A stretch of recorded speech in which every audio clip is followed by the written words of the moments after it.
Yeah.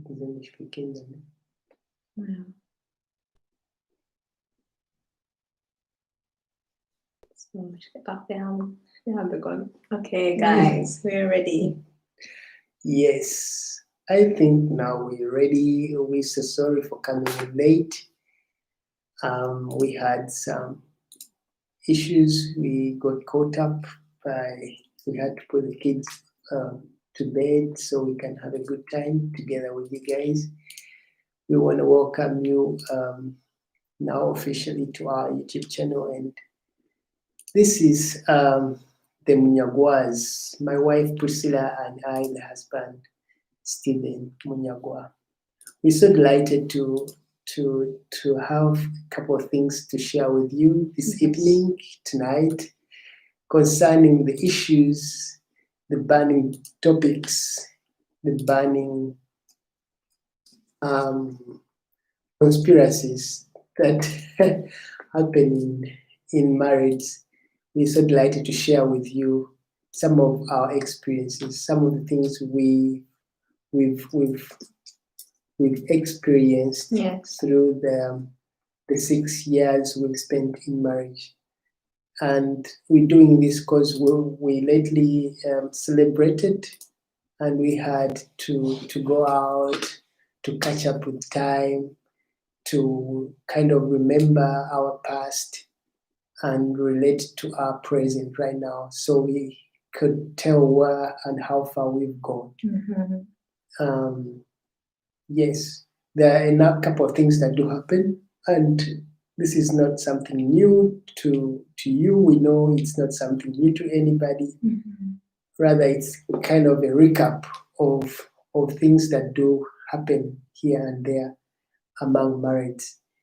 And there are many issues that do happen, there are many things that do occur. And what we're about to share is just a little bit, a part of the so much that happens in marriages. And yeah, we just want to be open to you. We want to pour out our hearts to you so we can be people of relevance to someone that is thinking of getting married, for someone thinking of who to pick up for wife, who to pick up for a husband. Yes, so we are doing this so we can build someone's soul, we can motivate someone, we can inspire someone to embark on this journey. Exactly. Yeah. And before I continue, my wife has something to say.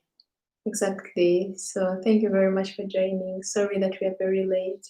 Like we said, we had to put some people to bed today forcefully. Normally it happens very peaceful, but well, yeah, if you plan things, they don't happen as you plan them. But anyway, thank you very much for joining. Yes. I'm seeing 3 people. Hey guys, it would be nice if you just comment so that we know who we are talking to. Yes. And in case you've got questions to what we are going to say, or generally questions about marriage, please feel free to just write a comment.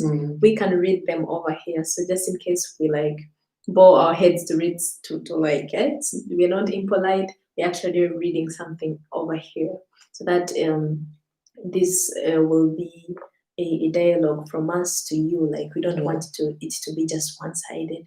This is why it's live. Otherwise, we would have just done a video and just put it out there. Yeah. So first and foremost, we would want to let you know why we are doing this. Would you want to start, or should I start? Yes, we're doing this, of course, to motivate someone. We're doing this to prove to someone that it's possible to be like us.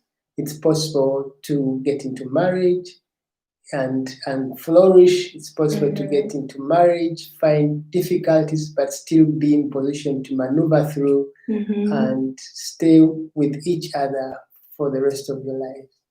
Exactly. And that's the same journey we are taking off over. We are not so masters into this, but we want to share out what we already experienced, so you can also relate to what we go through and perhaps be a better couple out there. Exactly. And I would want to add on to this that we are doing this not because we are professionals in marriage or because we are counselors. We are not advisors. We are not, this is a disclaimer. We're not pastors in any way. No, we're just two married people. And like the title says, young, saved, and married. Yeah, and another thing is we failed to get onto, because we had shared a link before. Please just go on to this Blissful Living or tell the person who would want to watch or share. And this Blissful Living Mwattu, and you will just see a live stream, another live stream, not the old one. Thank you very much. Yes. Yeah, of course, we do apologize for that inconvenience, but we know that whoever subscribed or whoever got into touch with their last link,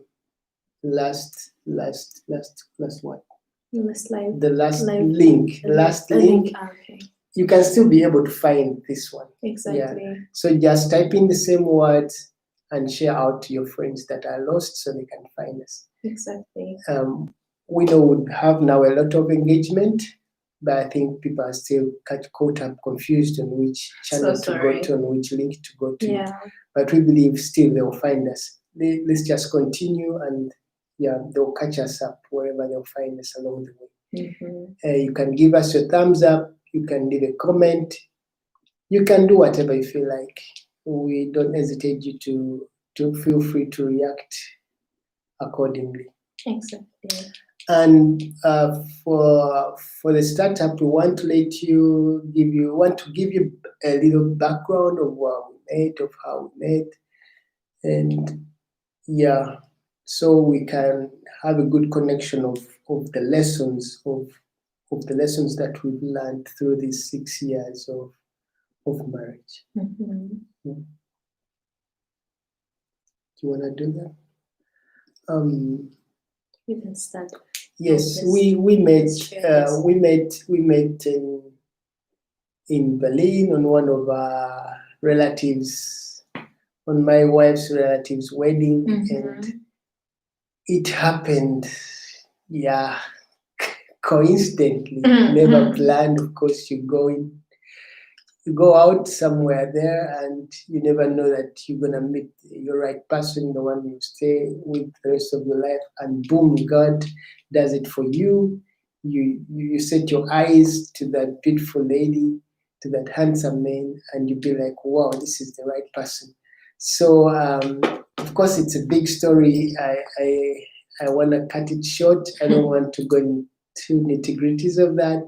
But the thing is, we met on a wedding ceremony of my wife's auntie. That was 6 years ago. Yes. No, more than 6 years ago. Yes. When we met. When we really met, it's more than 6 years ago. And we stayed together, of course, after a while of close to 8 years. And that's when I proposed on 2013. That's when I proposed to her. And 2014 we got married.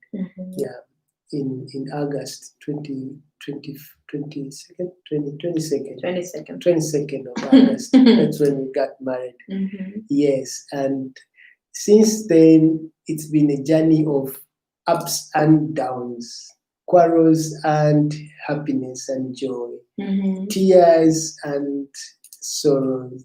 It's been a journey of challenges, but still we knew that because we were Christians and we put Christ in the center of our marriage, we knew that we were meant to go farther and farther than what challenges were bringing us. So I got born again as a Christian. I was born again before I met my wife, and of course I talked to my wife about Christ, and I preached to her the gospel. thank God her spirit was open to learn and to listen for me until she came to realize the truth about Christianity. So she also converted and she became born again Christian. And together we invited Christ in our lives, in this family. We put him in the center of it all. We put Christ in the center of everything. And since then, no matter the challenges that we faced, we were able to overcome. Yes. Yeah. So onto that. Should we just jump in with the points that we have learned? So exactly. And Stephen said, you mentioned why we were doing this. And I made a disclaimer. I want to please again put this disclaimer again out there now that we are also live on Facebook, that we're not advisors, we're not counselors, we are not professionals in marriage or something like that. We're just here. We thought it would be helpful to help someone outside there, to give someone an idea of how things look like after 6 years. And this doesn't mean that it's going to be the same for you. No, everybody has their own path, everybody has their own journey, and that's the beauty about life, actually, that nothing really looks the same. It would actually be boring if if every path was the same, like you do this and then you do this and then things look like this after 6 years. No, it is different. So again, disclaimer, we are not counselors, we are not pastors. I have to say that, because otherwise people will be like, so no, we're just here to share our lessons as individuals who just love, as your friends that have been on this journey for 6 years, and celebrating these 6 years, we decided to share with you out there, our friends, our own personal experiences, the lessons we've learned, so you can also relate to what you're going through, and perhaps this will motivate you or even catapult you to another level of relationship in your marriage. You, your wife, and your husband. Yeah, so let's start with point number one. I don't know, I think people are still really waiting on the other link, but let's just start onto this, before it gets even late, more later than we planned. So first and foremost, what we have learned. We're going to mention about 7 lessons.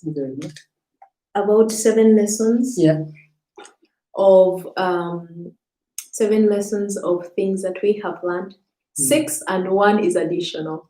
So 6 for the years that we have spent married, and 1 is additional for the 7th year that we are starting. Thank you for the thumbs up, whoever's given us the thumbs up. Thank you very much, guys. Thank you. Comment so that we know who we're talking to, so that we can just give you what is it called? A shout out. A shout out, exactly.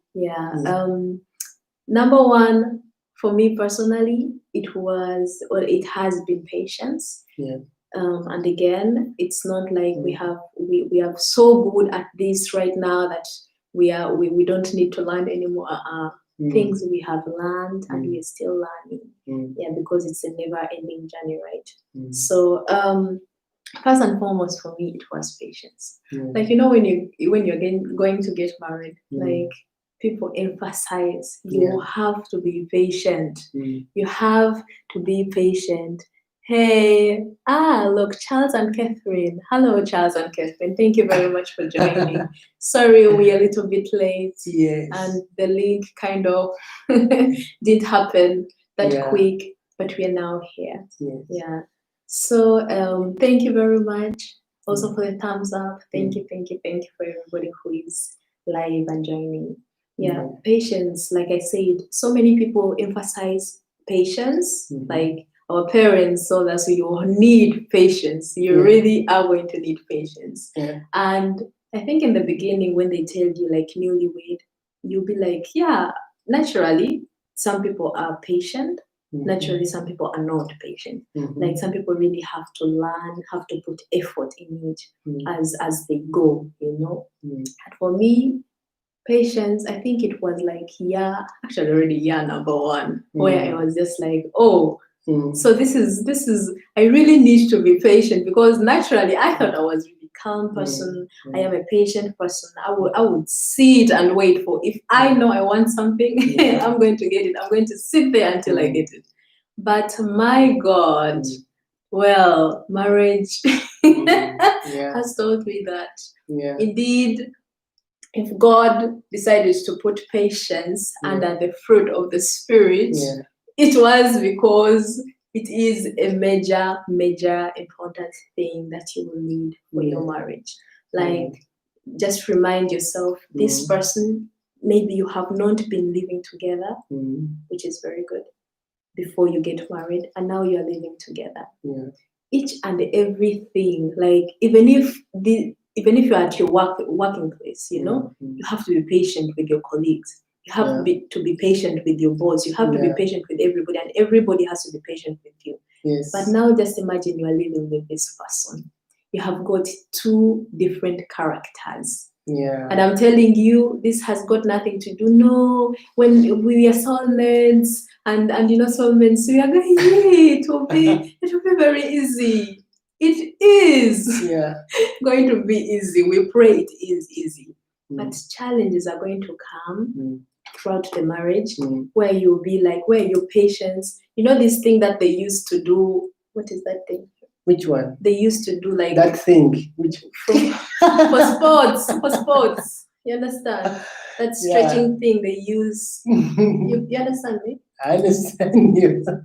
You know the name?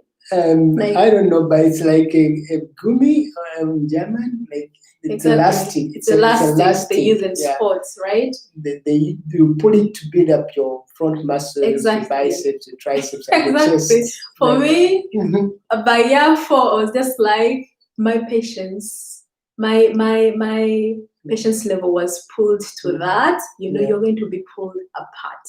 You're going to be pulled to the brim of to the edge of, if this person doesn't do ABC after I have said, or after we have agreed on this for so many times, I'm going to put my patience aside.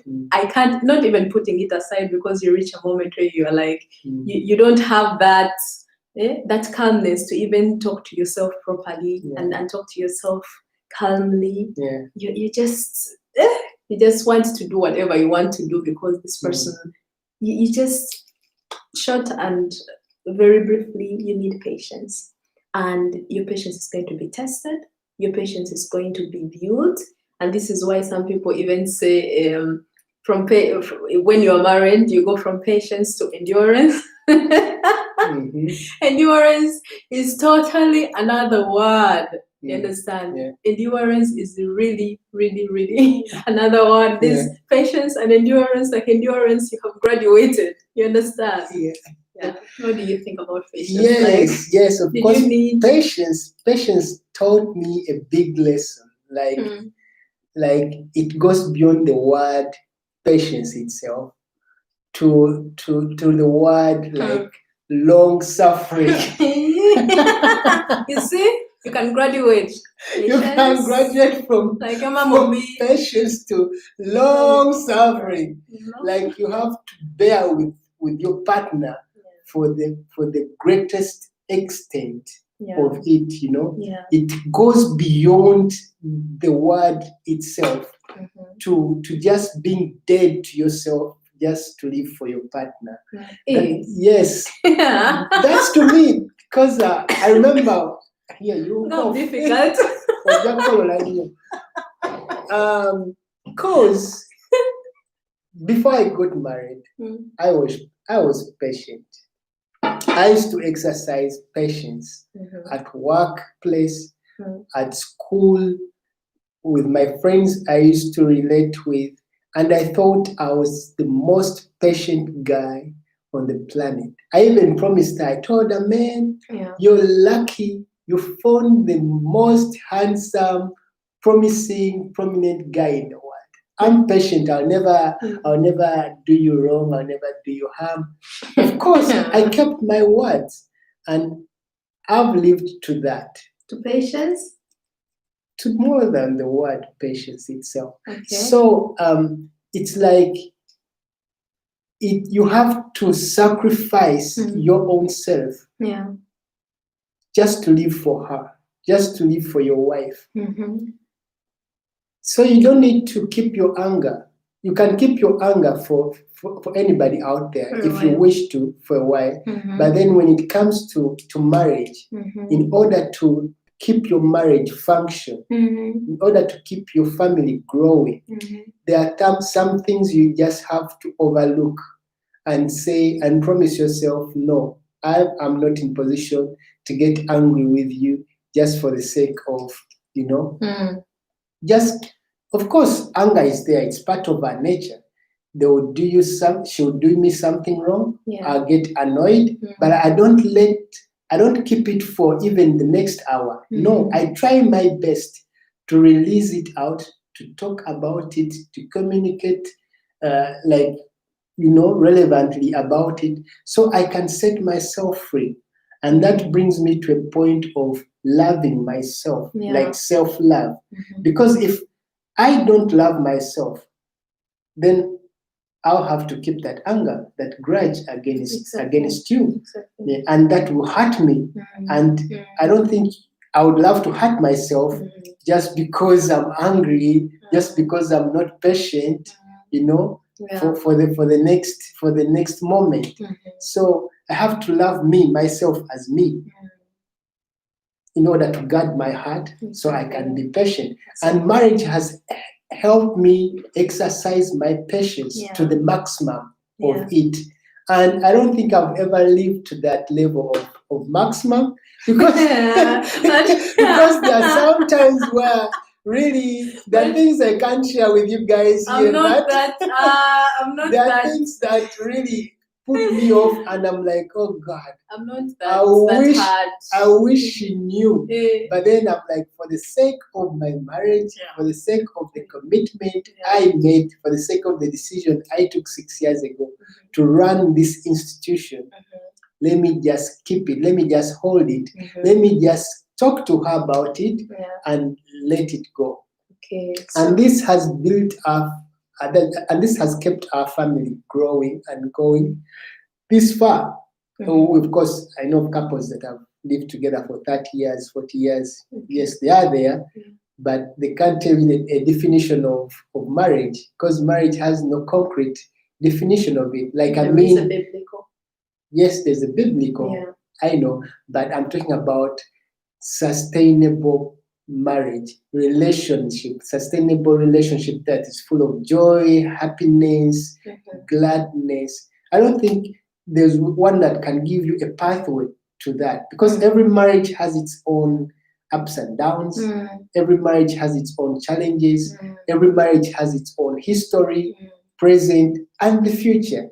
So I don't think I can go to someone to get that concrete definition of where I'm going and where I'm coming from. It's only us, the two of us, that know our past, that can relate with the present, and still have a future for the family. So this all exercises patience. Okay. And marriage has helped me exercise this to the maximum of it. Okay. Of course, we are people of different characters. When I met her, she had her own characters, her own interests, and I also had my own interests, and I had my characters. I'm a guy who is, who likes spending some time for myself in closed doors. So for her, she'll prefer to have me close to her all the time. And there's a moment where I couldn't keep it to anymore, So in other words, I'm clingy. She just said it. So, but for the sake of making her happy, I realized I have to spend more time with her, and I had to build that character of diving in whenever she wanted me whenever she needed me, and of course, I've done my best, and I think that has helped us grow this far. Okay, so to make So it short, number one is patience. patience, and to make it short, I'm not that hard. I'm not that hard. And the other thing is, my wife talks too much. So I always, there's a time, the point where she talks and talks and does, and you be like, oh my God, please put a comma to this. I believe. And today I'm surprised she's listening and I'm talking. Oh, it's like, we are live. We are live. We are live. No, Jesus Christ. but should I think I am feminine. Yeah. And I think God created me with like double the words He gave you, and that's all right to be verbal if you are feminine, if you are a woman, isn't it? Yeah, I know girls, I know women that are quiet. Oh, that's good for them. Everybody go with what works for you. Everybody go with what works for you. And I know men that can't stay with ladies that are quiet. Exactly. They want women that are talkative, and vice versa. So it's about character and patience, and exercising patience. Because I think you're not. Yes. I think positives and positive don't attract each other. If we come into physics, it's always negative that attracts the positive. Yeah, because if we were talkative, I think we would maybe talk. Yeah. And just imagine if both of us are so talkative. Yeah. The house would be on fire, Yeah. But one of us has to be beat down so the other can take off and compliment. Exactly. Yeah. We have to compliment each other. Yeah. Someone asked a question. Hello, Mark Gorgeous Lins. Yeah. Hey, I'm new to your live. Hey, Lins. I'm enjoying this topic. Thank you very much. Sorry. Yeah.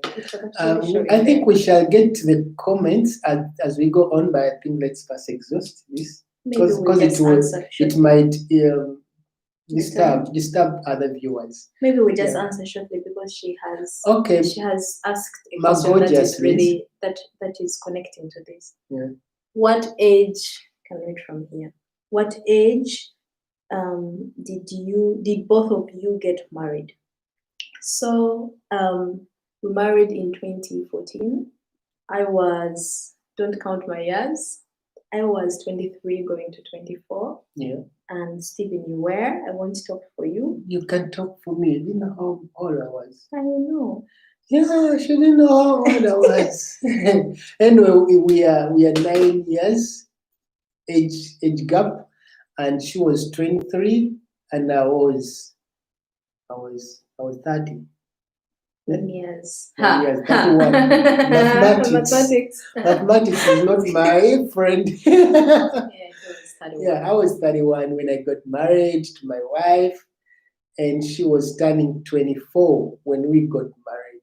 Exactly. One of the reasons we have also named this young, saved and married, because nowadays, like, actually not nowadays. Yeah. Like then it was very, very normal. Like once someone got or turned 18, actually with the generations it goes on like changing, but once one is of age, they were ready for marriage. But right now it's rare, first and foremost, and very many people have their different opinions about getting married before a certain age. You know what I mean. So for us it was crucial to do this, not only to motivate, but also to encourage someone who is into this already, or who is going to make a decision to step into this very, very important commitment of their lives, and just to encourage them, to let them know this is possible. Number B, you need to make certain decisions in your life for yourself. You understand? Not because society is saying you're too young, not because society is saying you're too old, not because society is saying certain things, very many people say very many different things, and we see the world actually differently, right? Yeah, so just that, Exactly. We are here to encourage everybody, regardless at which age they get married or they got married or they are planning to get married. Yes. Yes. Greetings from Nevers. Yeah, Nevers, we salute you. Thank you for showing up. Christian Trausch, thank you for being here. Kalonji Isaac, Pastor Isaac, thank you for being here. And Moses Okelo Pio, thank you. Thank you, guys. Thank you. Thank you very much for joining. Yes. And yeah, we're still going on. Those are our friends on Facebook. And then on YouTube, we have Carlos Reyes, Charles and Catherine here, and then my gorgeous Lins. You're all watching live. We appreciate. Thank you for keeping us company. And of course, this journey of 6 years has taught us, of course, more than patience. And the second issue we want to talk about is prayer. Before we got married, we were so prayerful, but not as prayerful as we are right now. Because I tell you guys, you need God in every situation. You need God in every relationship, whether you are single, whether you are married, whether you are just friends with someone, you need God. But then when you're married, you need God. You need more God. More God than never before.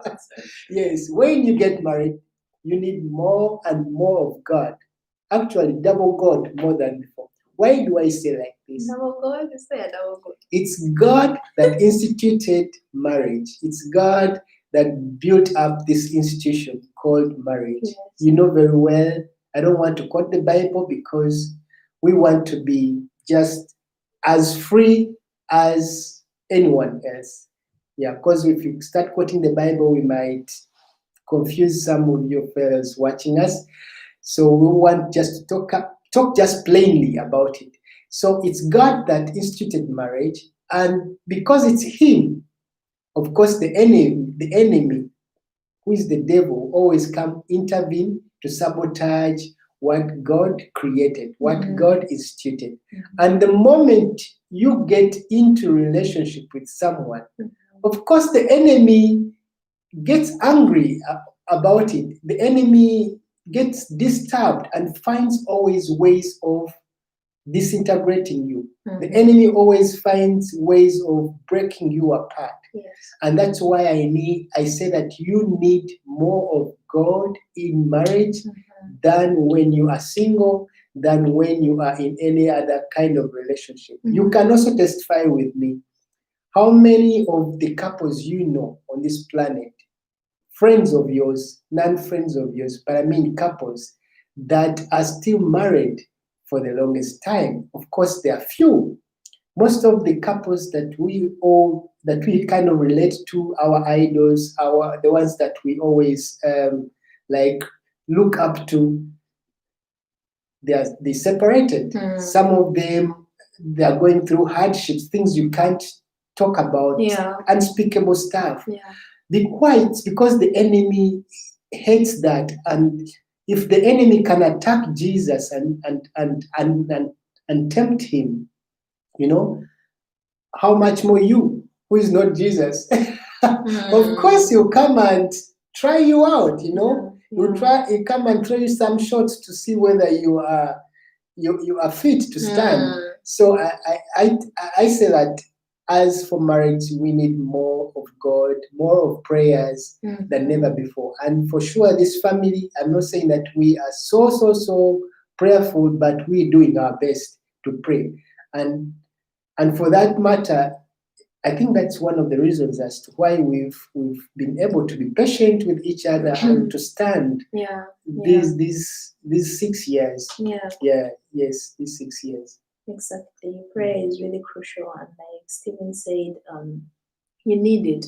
What I would say, if you are single or not yet married, like wanting to get married, like you've got a fiancé, a boo, a bae, like introduce your life to a life of prayer. Make your life to a life of prayer, because it would be much easier for you to, in the transition of being single to married, right? It is going to be much easier for you, because this is a process. It is a procedure of learning to pray, of learning what to pray. Like, it's not going to like just come from nowhere, like all of a sudden you're married and you can pray when you didn't do that before, as you were single. So what I would advise personally, before you even get married, or before even someone comes in and starts, like sweet talking you into marriage, just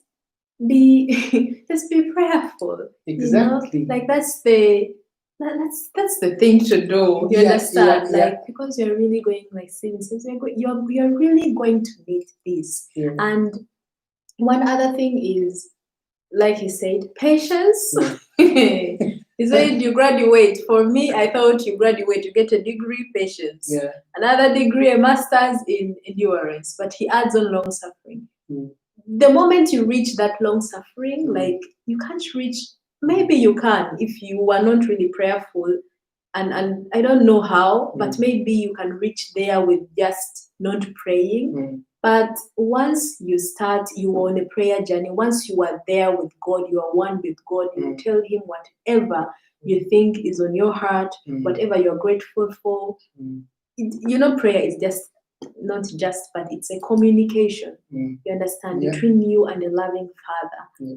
Because sometimes we think it is, I don't know what, but that is actually what it is. It's between you, a communication between you and your loving Father. So once you are already in a relationship with your loving Father, things are going to be different. Things are going to change. Things are going to become more easier. You're going to draw near to him. And just imagine being in the presence of God. You are going to draw to you the fruits of the Spirit, and one of them being patience. And one of them being patience. It's going to be much easier for you, I believe, because believe me, you will need it. You understand? You will just need it. You will need prayer. And another point is, it's very hard to quarrel when you guys are praying together as a family. It is very hard for me to say a sincere prayer that is coming from my heart, and I pray it with my sugar. And then afterwards, we really have a fight. And because I've prayed with him before, it's very hard for me to like bring on a very, very big war after we have prayed. You understand? It's hard if it's really from your heart. I don't think you're going to have a bad war, like a hard war. Not really. Than someone who hasn't been praying. You understand? If you're really in the Spirit, because when you communicate to your Heavenly Father, you are in the Spirit, right? Because He's not like physical. He lives in you. So if you communicate with Him, you understand? It's very hard for you to be harsh, not only to your partner, but also to other people. You understand? If you truly, truly believe in what you pray, if you truly, truly believe in the word that you use to pray, it is hard to be unkind. It is hard to be impolite. So as hard as that is, it's also hard for me to start war. You understand? Like hardcore war. It's not like I don't make war. I do. I'm here. I want to go to heaven. I will not lie. But it's hard for me to like give out punches as if I am not a person who prays. You understand? So yes, of course, that all comes and surrounds itself on prayer, and trusting God. Actually, a relationship without prayer, without God, is very hard. So this also is an eye-opener to whoever is dating someone that doesn't believe in God at all. Anybody that doesn't believe in God at all, everything for him seems to be meaningless. He can throw a punch at you. He can be as aggressive as he can. I'm talking about the ladies also. I'm saying he, but I mean also she. They can be in position to do harm to you. Of course, Christians also do harm to each other, but at a lesser extent, because they have that love of Christ in them. They have that fear of God in them. Yes. And then the other issue, the other third point that we've learned through these 6 6 years of marriage is friendship. Like, this is more than being friends. It goes beyond being husband and wife. Some of us think the greatest relationship someone can attain is having a husband and being called a husband or being called a wife to someone. That is the greatest, position of friendship. It's not that. Actually, to me, the word friend means a lot. I can say it like this: that when you are married, you graduate from being fiancé to being husband and wife. But then you have to carry that friendship with you, so that you don't look at yourselves in the house as strangers, as that big word, oh husband, oh wife. The way that those two words sound is like, they sound like someone has attained a degree or a position in life, that, oh, now I'm a husband, now I'm a wife. Actually, to most people, when they attain that position of husband and wife, even the smiles die off their faces. Really? Yeah, to most people. When I was growing up, most couples I saw that I knew then, those days, they were actually smiling and looking good before they got married. They used to style up, put on those t-shirts. But not all. They used, most of the couples, not all, but most of them, they used to have good haircuts. They used to smell good. They used to, hang out good, in good position, like in good hangout, expensive places. But when they attain that degree of husband and wife degree, that word sounded and seemed to be so heavy for them to carry. And so the smiles died off their faces. Those that were smelling good never even minded about bathing or not bathing. Like everything changed. Yeah. And in a nutshell, like, the friendship also died. But then what I'm trying to say is, we should carry on that friendship with us in marriage, to realize that the person I am with is not just a wife or a husband, but my friend. Exactly. So let me be in position to be so as attractive as I was before to this friend of mine. Exactly. Let me be smelling good. Let me dress well. Let me, let me keep on taking her out. Let me be her friend. Let me be there for her, to help her out whenever she needs me. Let me be in position to ask her how she feels, even when it doesn't call for that. That's why I call friendship. It goes beyond that, of course. But in most cases, when we enter marriage, we forget, and we tend to take our partners as strangers. You start making them good, precious meals. You cover them on dishes, and which is good, of course. You mean in the beginning? In the beginning. In the beginning. And as time goes on, all that tends to fade away. And when the partner comes back home from work, let us say, you actually welcome them from a distance, and you tell them, your food is in the fridge. Please, you can serve yourself. I just put on some hot water. If you want tea, please, you know what to do. Not forgetting that when you were fresh married or before marriage, during courtship, you were always in position to give a hug, like from work. Warm the food yourself. Those small things that were always done before marriage popped in tend to be ignored. And this is what kills the friendship. It goes beyond, you know what I mean. So for me, these 6 years have taught me that I have to keep the fire burning and to let my wife feel like she's still my friend. I want our relationship to build up to that level of being best and best and best of friends. That, of course, I do share with her all my positives and negatives, but then I feel that she should know more of me than never before. And that's what I am also still working on. I'm not saying that I'm best in that area, but I'm saying this is what we should, me and you out there, this is what we should do to carry on the friendship from one level to the next level. Let it be progressive. Let us keep growing in our relationship. Because if you say that, I know my wife, I used to make this statement, and my wife used to contradict me that it's not good to say that you know me to the fullest, because if you know me, then I tend to be so boring as time goes on because you already know me.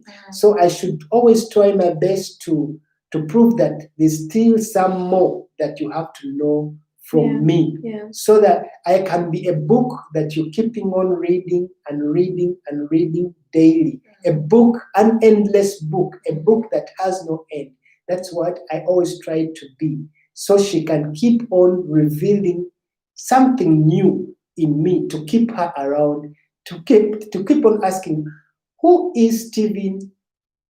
Actually, who is the real Stephen in me? So I think we should also be in position to keep on getting the revelation of who our partners are, to getting to know our partners better and better, daily and daily. And also avoid this of saying, I already know my partner. Because it kind of tends to be boring if I already know. Exactly. Yeah. And you can't actually know someone really fully. Like people are born to change, which is good actually, but normally we don't take it as a positive thing. But change is actually a good thing. You know, of course, it can be also negative in very many ways. You know, but change is a good thing actually. If you look at it that way, you cannot really like stay the same. You understand? Like all through like 6 years down the road, we definitely looked different. We talked different. We thought different. So this person you are with, or you are married to, or you're going to marry, you're going to get married to, they change. You understand? They evolve, and if someone is not changing, my friends, you better fear that person, because they have to grow. That is change. And growth is positive, right? And of course, it's very sad that once some people get married, they totally turn into the negative. But actually, it should be positive. We all want growth, good growth. You understand? But you staying the same person and saying, "I know my partner. I know them."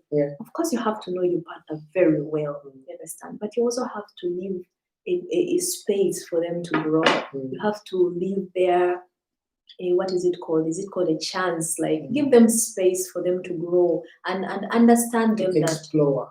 Exactly, like understand them that they are going to grow, and you also be flexible enough to embrace that growth. To understand, okay, this person was like this, but they're going to be like this, or they are working on to being like this, or they're going to, if they grow and they change, I am flexible enough to learn. You understand? To learn and see, okay, they have changed in this, I will maintain it like this, or I will handle it like this. You understand? Yeah, that's important on friendship. And the other thing about friendship I would want to add on is we have got, in the 6 years, we have got 2 kids. They are little kids, they're 2 little sweet girls. And with the children coming in later, maybe many are just entering into the marriage and they don't have kids yet, but kids will definitely come. When kids are added on to the family, it's going to get a little bit tougher with time. You understand? And like you mentioned, that like your friend, if this person is still your friend and was your friend and is going to still be your friend, the better. But if you want to make that friendship even more tighter, You understand? You need to invest time. We all know, we all have friends, like not romantic relationships, but we've got relationships other than the being married. You understand? For you to make that friendship work, you have to invest time. Time is one of the aspects that make you more tighter with your in your relationships as friends, right? So with kids being added on to that, added on to the family, it is going to be a little bit tighter. It's going to be a little bit tougher with your time. Why? Because kids need time. You understand? Kids need lots of time. Kids need the attention. We all know that kids, they are blessing, but they need the attention. So I would just want to emphasize on this. Like, don't let that kill the friendship. You understand? I know in a very early age, our kids are very, like, they are very little, like they need all attention.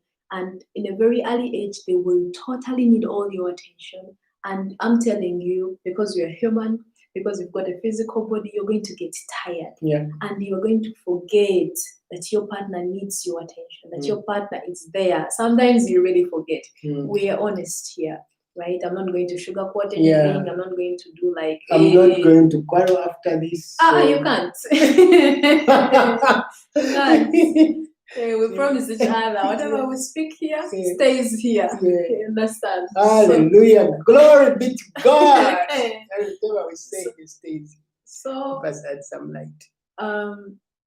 Is it okay? Yeah, it's okay. Okay. So you need to take, for us, after actually these 6 years, like this friendship thing and the time, the amount of time we put into us has even grown much bigger. Like the want of what is it called? Like to invest that time into our friendship has become much bigger as we got our second born. Like we saw, hey, things can be hard. Like, like you have to work.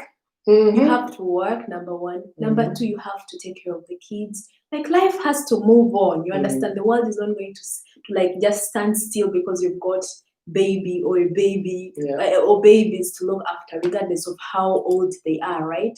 So you're going to have to invest the time, you understand? And for us in this last 9 months, let us say to 2020, right now we have discovered for us as a family or for us as a couple that actually time together is not luxury. Before it was luxury, I'm telling you, it was luxury. And even before this COVID situation, you live alone, you can't go in a restaurant because there's so many people and you could catch whatever disease there is. Understand? It is not luxury. Time spent together, if you are single right now, if you are, somebody's saying quarrel tomorrow, if you're single right now, if you are like on the way to getting married, use the time. Invest in you. You understand? Invest in you, like in the friendship you've got already. Go places. Visit places. Go to restaurants. And another thing is, they don't have to be expensive things, lavish things. No, just spend the time together, because time is going to come when you really like have, I would say, even a quarter of what you used to have as single people, or what you used to have as when you were engaged before the kids came. So use the time. It is not a luxury, my friend. No, it is an investment. And for what is that investment? For your friendship. You understand? Because apparently the kids are going to grow. You understand? And when they have grown and they're out of their home, it is going to remain the two of you. Exactly. And if you haven't invested, you were two. Now the two come, or they are 3 or 4 or 5, and now they grow. You go through it. The whole time you're not investing into the friendship. You're not investing the time because the kids are taking the time. It is important. Kids are very important. And work is very important. But you are also important. And before all those things, before the kids came, before you were blessed with the kids, it was you fundamentally, right? So invest in this thing. You understand? Yes, actually, most couples separate when the kids come. Not most. More. I don't know where you get. I don't know where you get some statistics, but You believe me. Okay, but anyway, more couples get challenged Mm. and in the period where the kids are being born. Mm. I don't know why, but that's what I see. You don't know why? I don't know why, but that's what I see. It is stress. It is not Actually, stress, it's- and it is too much to do. It is like it is much. I will not call it a burden because you guys might not understand me. But if you are there and you've got little kids, if you are there and you had a good thing going on before the kids came, like it is a responsibility, a very beautiful responsibility. Don't get me wrong. But it is a beautiful responsibility that comes with heaviness. Understand that you have to carry and still carry on with 10 other things that you were doing before the kids came. Understand? So I think that breaks so many, like, and the other thing is expectations. I think we expect totally different things. Like you're pregnant for the first time and you're like, oh, and this is going to be like this and this is going to be like this. And sometimes we don't really go out to search for the real information. We just stay in our minds, in our brains, of it has to be like this, it has to be like that, and then the baby comes and then reality hits. Right? And then you'll be like, I'm not sleeping. And this person is sleeping. And then you will do like this. And I love sleep. She's talking about me. I know.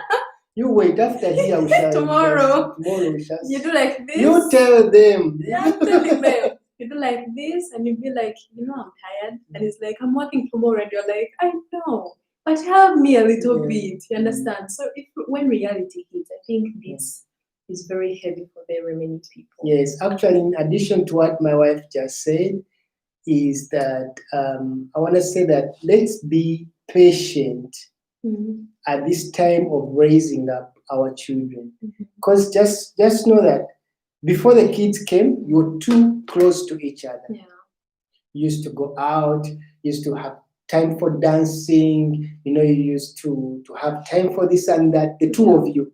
Now the children are born, or the child is born. All the attention that she used to offer to you is now transferred to the child or to the children. The same also happens to dad. All the attention that the dad had for you as the wife is now all transferred to the daughter or to the boy. It's now that he wants to spend time with the boy at the football pitch. It's now that he has to drive the daughter for dancing lessons. So the attention is kind of diverted or switched here. But we should exercise this patience for each other, in the sense that either you make a timetable when you have to spend time for each other, like you and your wife, or you talk about it and come to realize that it's a matter of 10 years or 15 years until these children are independent. And that's a long It's a long time. but just think about it. After 15 years, these children are independent. They can take good care of themselves. They can take themselves to the football pitch, the dancing lessons, whatever the case may be. After these 15 years, now you have the rest of the years for the two of you. God forbid, but if you separated along the way before these kids grew, don't you feel like you'll be missing your partner? You'll be missing out on very many things. Of many things, because now it's the time actually you should have been spending together with each other, but now this time you're spending it with another woman you got married to, or another man you got married to, because you separated with your actual wife, the mother of your children, for the cause of the children that were growing up those days. So it all comes up back to patience that we have to exercise, that we should be patient and raise these children both of us as husband and wife for the 10 years. It's a long time, but it goes so fast. It goes so quick until the children are independent. And then maybe now you can resume your actual life you used to live when you were still dating as singles. Because I tell you, the matter of fact is that people or couples, most couples live together and close to each other when they are still single. But when the children pop in, quarrels start diving in, fights start diving in, because now the attention is diverted from your partner to the children, and everyone is seeing the other as enemy of progress. Everyone is seeing the other as not a companion or helper anymore, you know. So it's a call of attention that we have to respond to, and that's one of the things that we are still learning along the way, and what we have already learned in these past 6 years. Exactly. Being friends, that was about friendship. So we should be in position to keep on progressing from friendship to friendship to friendship to a bigger friendship. It just has to grow. It has to keep on growing. You should not just stop at being friends. But it should be progressive. Exactly. Can we answer some questions before people leave? People are not leaving. Are you leaving, guys? You guys are not going, right? Not because going it's 1 anywhere. hour and we were late. There is someone. Let me just read. Okay, Charles and Catherine, we know you are still there. Hey, Linz, I can read from here. That's his mother, gorgeous. Linz asked what age we both got married, and we answered that. My wife was 23 when she got married to me. I was 31 when I got married to my wife, and it's since 2014 that we are together, but we knew each other 2005. That's when we got to know each other. 2005 is when we got to know each other. So we lived the longest period before we got married, and now since marriage is just 6 years. And Kavale Miracle, thank you so much for showing up. Thank you. Hey, thank you, Bulondra Godfrey. She's saying, Bulondra Godfrey sending you greetings, my wife. How are you doing? Hey, I'm good. How are you doing? And he writes again, Steve, come back to the reality of our lives in Uganda. Over what? Bulondra. Yeah. You should come back to our real lives in Uganda, where one spends half a day in the garden. Where will one get time for the children and other things? That's a very good question. Yeah, because like we said, thank you very much for your question, Godfrey. We said we want really to be honest. And yeah, we want to be honest. Like the time issue, can I start? The time issue is really crucial. It is really crucial. I know very many people are busy, and especially actually their husbands. You understand? Yeah. And especially the husbands, exactly. But what you should know, like we said, friendship, you have to invest, you know. And we said, if you've got a friend who you are not even going to marry, just a mere friend before you even get married, you like invest. You understand? For you to stay in touch, for you to, I don't know how men take friendship, but for us ladies, let me talk even from my point of view. For us ladies, we are most of us ladies, our love language is there are two, mostly. Gifts, like giving us gifts, and the second one is spending time with us. Understand? Because we love time. Who doesn't love time? And many men think time has to be the whole day. No, I don't want your whole day, because listen, probably 95% of ladies, they like good things, they like nice things, they like expensive things. So listen, if I want lovely things, that means I need you to go, or we need you to go to work. I understand that you have to go to work. I understand that you have to be in your garden and dig and do whatever and look after whatever you're looking and bring money home. but we just need a little bit of time. Yeah. And that may be each day. Mm. And if you can't make it each day, maybe you work like from outside the city, you just come back like on certain days, still take the time. And we know you might be tired. We accept all that because, like I said, we also want the money. We need the money, you understand, for things to go on smoothly, for us to grow as a home. We need the money. But once you put money as number one, or once you put work as number one, you are going to grow, but you're going to grow only in that department. You're only going to be fruitful in the financial world. You understand? Okay? But you're going to leave this aside. And I think this is very important. I'm not going to say it's more important than the other because it depends, it varies from person to person. What is more important? You understand? Home, family, or money, or work. You understand? So I understand that. And right now, the world we live in, even after 2020, what just hit everybody 6 months ago, or even now, we need the money. We need the cash. You understand? But I don't think it's worth sacrificing your home, or worth sacrificing the time, not giving your friend the time. And like we say, if this is really your friend, your friend is your birthday. Your birthday, you can just come and tell them, I'm tired. I'm tired.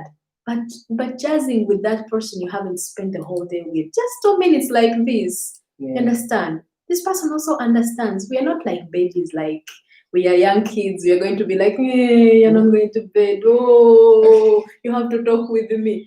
Me, I don't care if you are tired today, not today. You have to know. We understand. You understand? And I think we have gotten to the point that even if we are stay-home moms, we are stay-home stay-home moms. I'm talking for the ladies. Like we also have things to do, by the way. It's not like we stay home and we are just there with the kids, like Netflixing all day and just feeding the kids. No, things change. Things have changed. We are also busy. We also kind of do our small businesses somewhere. So it's not like we're going to stay there waiting for you the whole day, and then afterwards we'll be clingy because you are not home the whole. No, it's not like that, guys. So please, I just advise, I talk from my perspective, and I believe I'm talking for so many women. Just sacrifice the time. These 2 love languages, they make a difference. Talk with me just 2 minutes out of the 20 hours you haven't been home. You understand? It makes a difference. Talk to me about things that you think I'm interested in. Ask me of how my day was. Just because I stayed at home and I walked the kids to the park or to the playground, that doesn't mean listen. From the moment you get out and we wake up, I am speaking baby language. You understand? If it's much better, then I will get a call from mommy. The kids are fine, and we'll talk and talk and talk and talk. Girl talk. From best friend, I'm just in that. These are maybe 2 calls a day, or even 1, or sometimes none. You understand? So the rest of the time, I'm just doing baby language. So if you come back home, I also need to talk to someone who is adult and who thinks, oh, how was your day? Who wants to know about my day? Just take the time, please. Actually, in addition to that, I think we have to know each other's love language. There are many love languages out there, and everyone has his own love language. As for me, I know my wife's love language is communication. And I know the only man that would ever be in position to get her away from me is someone that would be in position to communicate. So now I'm making adverts for you guys if you want to get her. But no one, of course, can get her because I know her love language is communication. So I always invest as much time as I can to talk to her about everything. Because I know she loves talking, she loves to have someone to talk to. So we should know each other's love language so we can be in position to flow and keep the marriage running. Yes. Not to bore each other, but to be in position to entertain each other accordingly. Yes. That's very true. Can we answer some of the questions, please? Yes, Moses Okello, down. I've Where? gone through. Okay. Moses, down. Moses Okello, you asked something, and you are asking what pieces us about each other, what pieces us most, and how have we managed to cope with it, rather handle it and keep smiles in our house. Yes, of course, there are many things that piss us off, but I have to think which one should I share with you that won't piss my wife now off. But of course, there are many things that piss us off, that piss me off, but I can tell you maybe what keeps me going and what keeps us smiling in the house. Of course, what keeps us smiling in the house, although we are pissed, are the children. And the mere fact that my wife has had all the 2 children through a C-section, that motivates me more, and that makes me love her the more. So the anger that I might have against her all fades away in the kids she has given me. Sugar, I think she asked what pisses you more off. Like what gets on your nerves? And what gets me on my nerves, and I've told you that a lot of things that get me on the nerve, that annoy me. At the moment, I can't share any with you because there are many. I just have to think of them, and then.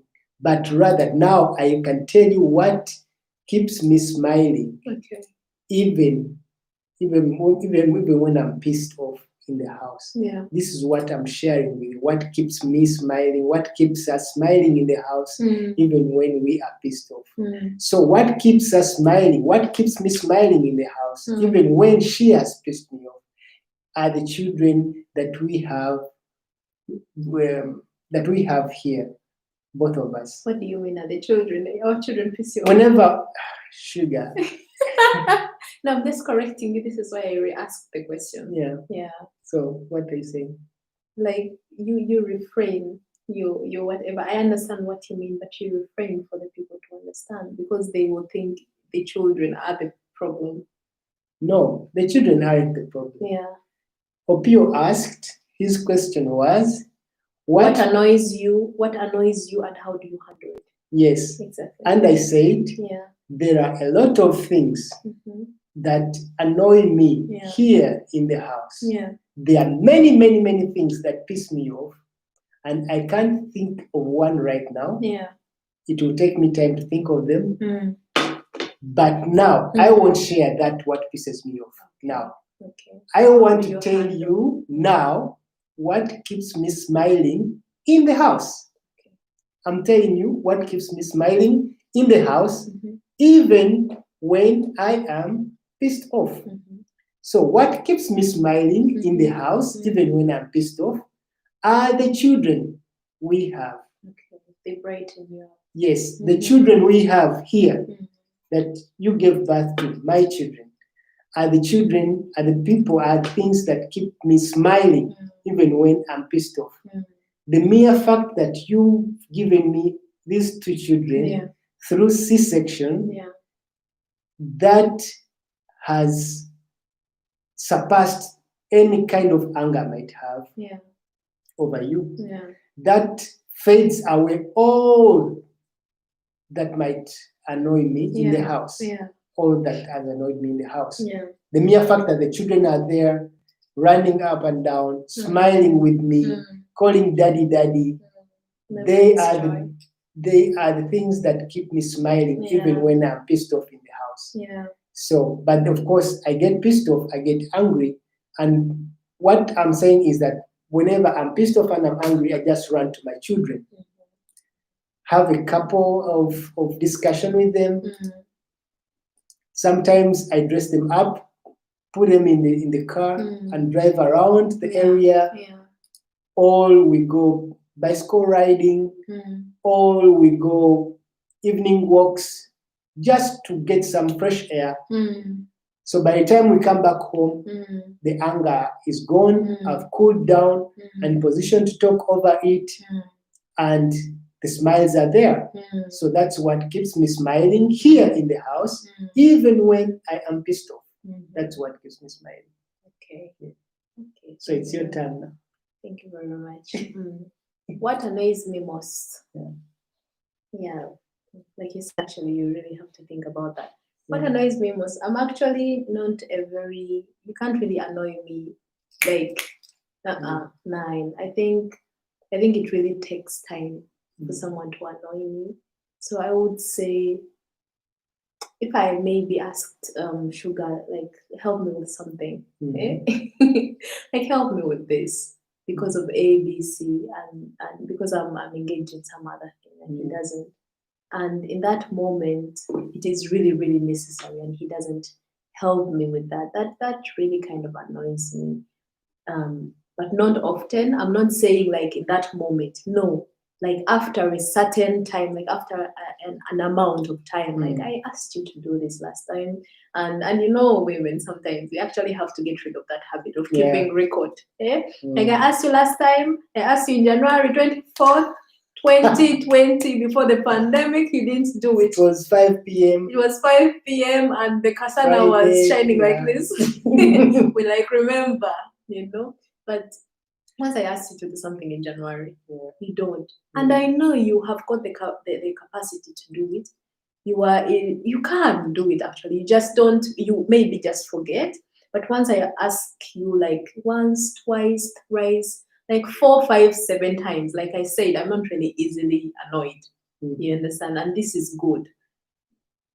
I think this is what I think about myself. But after the 6th time, I really like that annoys me, because on a certain by certain events you'll be like, is he doing it? Is he doing it like knowing? Doesn't he want to help me out in ABC? Understand? Telling someone for very many times, like, to help me with something, and still they don't do it. But like I said, we're all working on each other. Sometimes he forgets because he has so much work to do. Yeah. There are the kids. He has to help out this. He is. That's why I love my wife. She knows my excuses. Provider. And because we said number one, patience. I told you, I didn't come here to lie. I want to make heaven. No. I'm learning to be patient, and for me, that was still a very big thing in my life. Yeah. So, like, that annoys me. How do I handle it so that there is peace and smiles at home? What keeps you smiling even when you're pissed? When I'm annoyed, what keeps me smiling? I like music. Like, I really, really like music. And I don't like, the kids bring joy, like you say, the kids bring joy. And for me personally, I've been on a self-love journey.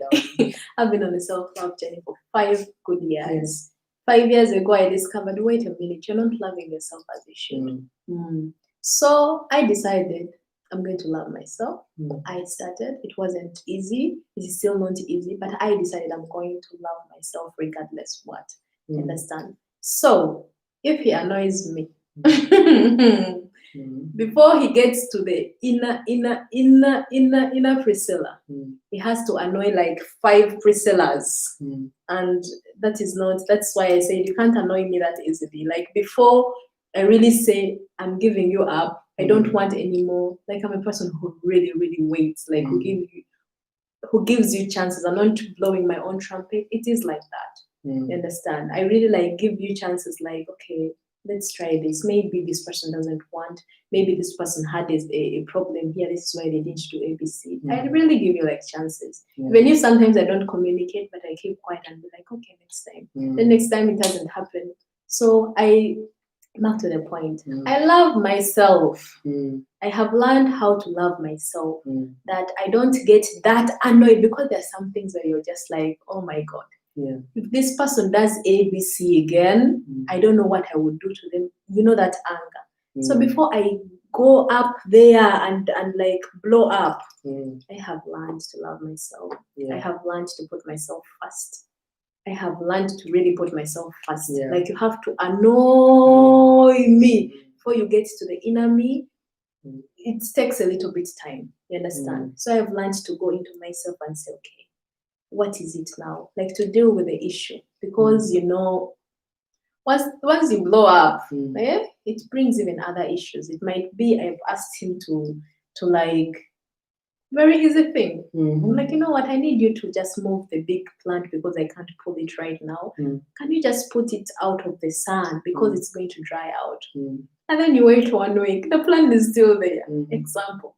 2 weeks, the plant is still there. 3 weeks, I can't pull the plant. Yeah. You understand? And then it dries up in front of my eyes and in front of his eyes, the person I asked to help me with that. You understand? So that annoys me, but it's not going to be like, hey, I'm going to burn the house down or something. No. I think I can testify. I have reached to a certain point where I'm like, there are things that, no, I'm not going to make war with that. Yeah. You understand? So loving myself, but also listening to music, because I love myself. I will just kind of put my mood somewhere and be like, let me just listen to music. Let me just soothe myself down, calm myself down before I get onto that point, you know? So once I go to the bathroom, I listen to music, I breathe in and out, I will come back with a smile, and then we will talk things out.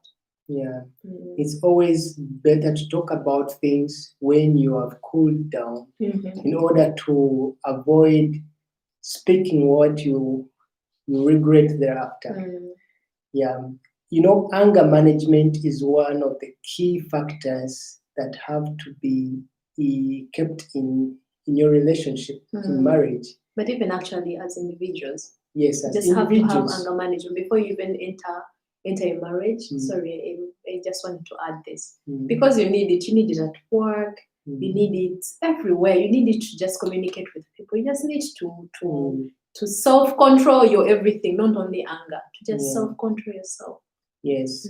So when you're in position to manage your anger, I think you will also be in position to relate and to talk about issues calmly with your partner, in order to avoid escalations and moving small things to other different bigger levels, which will escalate and in return cause damages in families, separation, divorce, hurt children.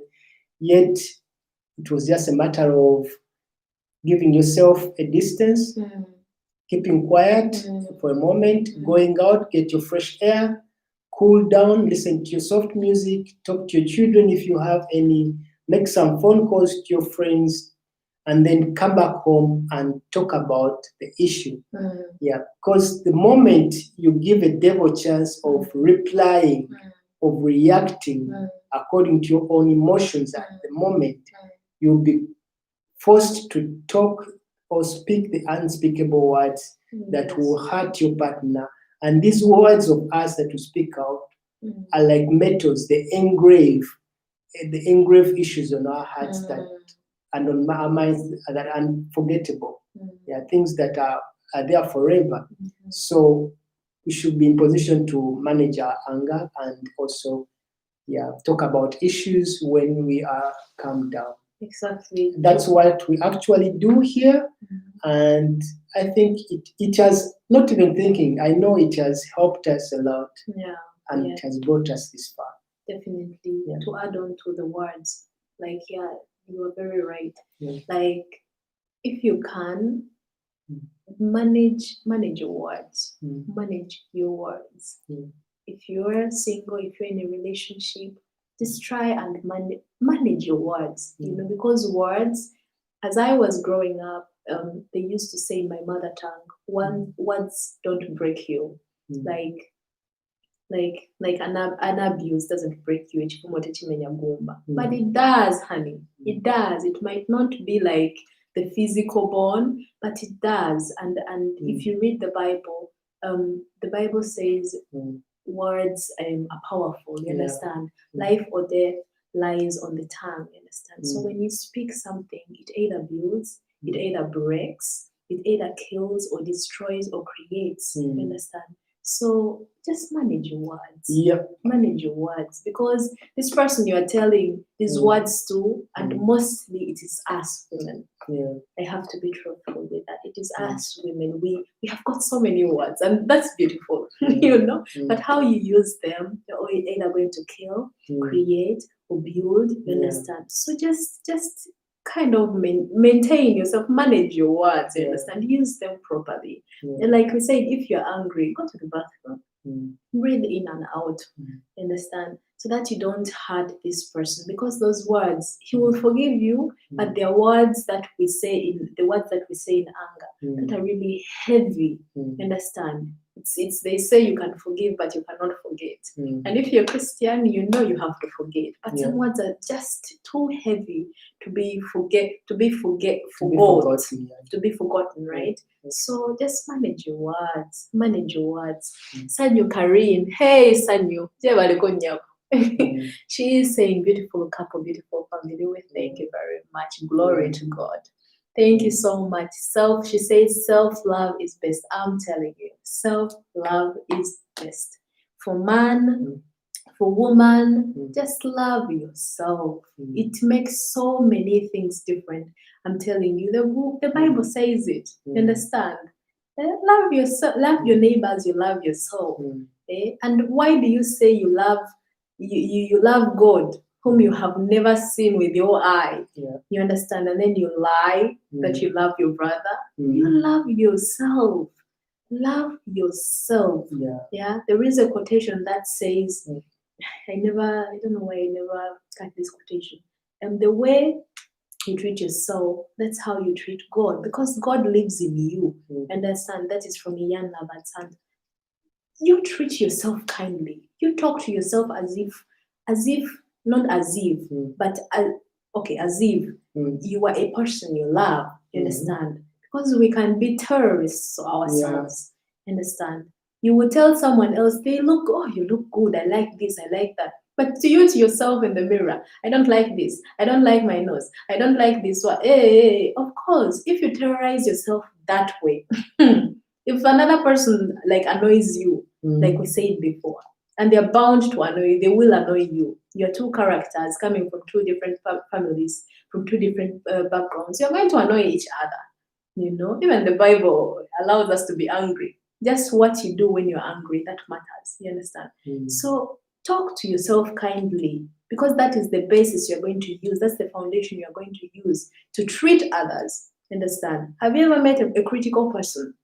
They're critical. You know why they're critical to others? Because they're critical to themselves. They have put the bar high, so high for themselves, that they are always telling themselves, you didn't do this right. You scored 99. You should have. Where did you leave this 1 point? For whom did you leave this score 1 point for? So this is why they're critical to themselves. So they're going to be critical to others. So love yourself, so that everybody else around you, your husband, your wife, your babies, your friends, your parents, that they may benefit from you. They're not going to benefit from an empty you. No, they're going to benefit from an empty, from a full, from a beautiful, from someone who knows themselves and love themselves. Okay, let me give some shout out to some of our viewers. Before we go to the second last point, we have 2 more points to go. So before we go to the last 2 points, let me just shout out to Bagodale in the house. He's on Facebook. Congratulations upon your introduction. Yeah, it was introduction. He was introduced. We are coming for the wedding. Shout out to Bagodale. Shout out to my in-law. In-law from America. All the way from America. That's Owempologoma Ani Yamuzara. Nice name. Yeah, you're watching live. I know, brother. We love you, Tata Christy. We love you. We salute you. How are you doing? Greetings to Obama, not Trump. And then you have to Alex, mention this name Alex here. the capitalist. Yes, my brother Alex. Salute Hey, you. Alex. Greetings to you. Hey. Greetings from Berlin here. Annette Namwanga. Proud of you too. We are so proud of you, Annette Namwanga. Thank you very much. Thank you very much. Then we have Faith Nancha, my dear sister. Hey. I salute you. How are you doing? Peace to my Faith. nieces. Hey.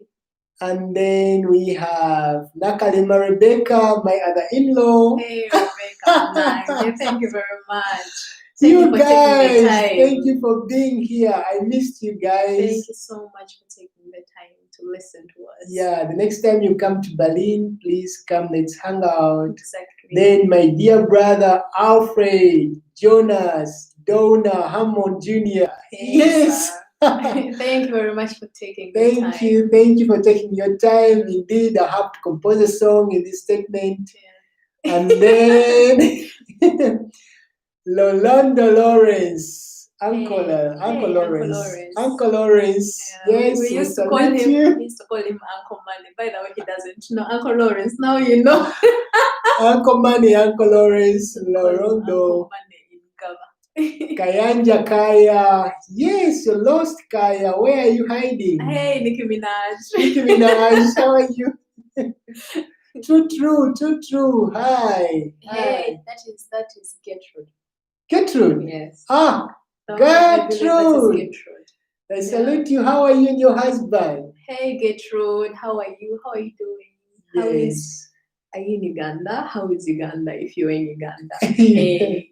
And Moses Okelo Opio. Hello, Mr. Opio. Hello, Mr. Opio. Thank you so much. Fine. We hope Mrs. and the babies are doing well. And I hope we answered your question very well. Exactly. You can also tell us. So, what annoys you? What pisses you off? How do you handle it? How do you handle it? Yes. And also let us know. We also let you in what annoys us. Yeah. Yes. Then we have Afro Berliner. Hey, Afro. Yes. Hey, Afro. Ozungulundi. Let me keep in Kamori. We are international. We are international, yes. We are another level. And then my other brother from all the way from Bosnia, but in Berlin, Nevres Nelly Nelik. Greetings from Berlin and good life. Hey, yes. Nevres. Hey, Nevres. Greetings to good life and greetings to you and the family. Thank you very much for joining. And then Christian Trausch. Hallo, wie geht es euch? Hey, und Zwillinge? Hey, Christian, wie geht es euch und der Familie? Yeah, and then Pastor Isaac Kalonje. Hey, Pastor, thank you very much for taking your time. Yes. We really do appreciate it. Yeah, forget it. Tell me. So those are our friends on Facebook. Now here on YouTube, we have Charles and Catherine. Hey, Catherine and Charles. Hello. Hey. You know, it appeared to me last time. I don't know why I was thinking about you two, but I thought about you two and I was like, Charles and Catherine, you both begin with a C. Yeah. I don't know why I think about such things. Then we have Mark. C and C. Then we have Mark, gorgeous Lins. Hey, Lins, how are you doing? Yes, then we have Kabal Miracle. Hey, Miracle. My twin sister. Hey, how are you doing? How are you? Let me give you this one of Black Panther. How are you? How is Christy? How is Christy? I think she's now sleeping by now. Otherwise, we would have said hello, Christy. She will see this video and just show her this part. Hello, Zoe and Chirabo are sleeping. Yeah, we hope you're also sleeping by now. Then our brother Blondwa Godfrey. Hey, Mr. Blondwa. Greetings to your wife and the children. Greetings. Yeah, then Sanyu Karin. Hey, Sanyu. Thank you very much for the compliments. She actually once told you posted the video alone and she's like, why don't you guys do this as a couple channel? Yes. Yeah. Here we are. Your prayers are answered, Sanyu. Thank you very much for your support.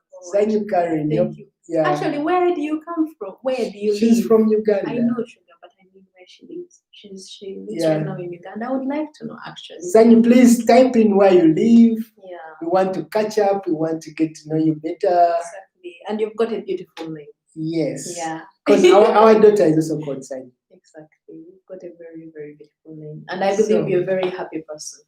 Yeah. Yeah. So we get to our other second last point is transparency. Wow. Most of us hate being transparent. Especially the men. Let's talk about it with the husbands. Let's talk about it. You know, when we were single, we used to be transparent to our own selves, very truthful to our own selves. You can't hide yourself from yourself. Yeah, very, very truthful to our own selves. Transparency actually is a big challenge to most marriages. Yeah, it was an issue here in the family until I opened up. And I tell you, when I opened up to my wife, everything changed. Transparency transcends money. Transparency transcends other side relationships. Transparency transcends race, transcends everything. Hey, I tell you guys, if you're not transparent in marriage, then your marriage is at stake. Yeah, you can have love, you can have patience, you can have all that it takes. But if you're not transparent, you cannot build trust. Of course, if you're not transparent to your partner, you're building up insecurity in your family.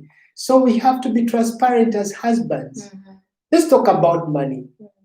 You know, how many women know their husband's income? How many women know where their husbands actually go to work? They all know my husband goes out to work and that's it. When money comes in, they don't know where that money came from. They don't know how much they earn. They are always expectant of issues of things that they don't know where they come from.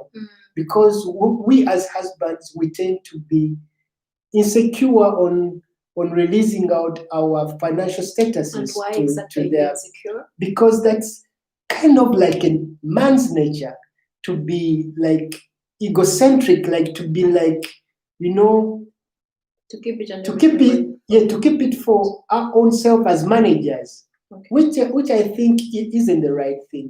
We have to be open to our wives because you're part and parcel of me. You are my other part. I'm one part and you're my second part. When God created me, He took out a rib out of me and He made you.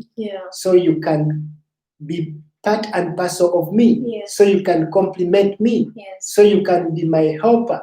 And how can you help me if you don't know how much I earn? How can you help me as a wife if you don't know where my weakness is? How can you help me if you don't know how much I earn? You know, so we have to actually open up and be transparent. You know, so transparency is a big issue that actually affects families, that affects marriages, and in return disintegrates us and destroys our relationship. So let me ask for the women, because I think that this has to come from you, not from me. If you say men are egocentric and they have to be like the bosses, they have to be like the lions of the tribe, or the what is it called? Lions of their tribe. You understand? Like, why? Like in certain cultures, let me put it like that. In certain cultures, why do very many men have to hide their income from their women? Like, why do we, like, you know, the word kameza in Uganda? You know, like that's the money the lady is the wife is left with when the man goes off to work for food, for necessities at home. Like, why do many cultures, not only the African culture, by the way, there are so many other cultures that do this, that the woman doesn't know how much the man earns, and this goes on for like 30 good years. Like, they never know how much the father or the husband of that home earns. Why do certain cultures do that, and what do you think should be done to change that perspective in culture? I think, thank you for asking me that question. I don't know the answer. Guys, I Question to don't you. know the answer. Question to you. And do you think it's appropriate?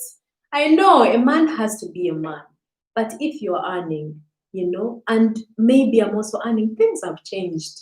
Things have really changed. Many women are working outside there, and they're being mothers.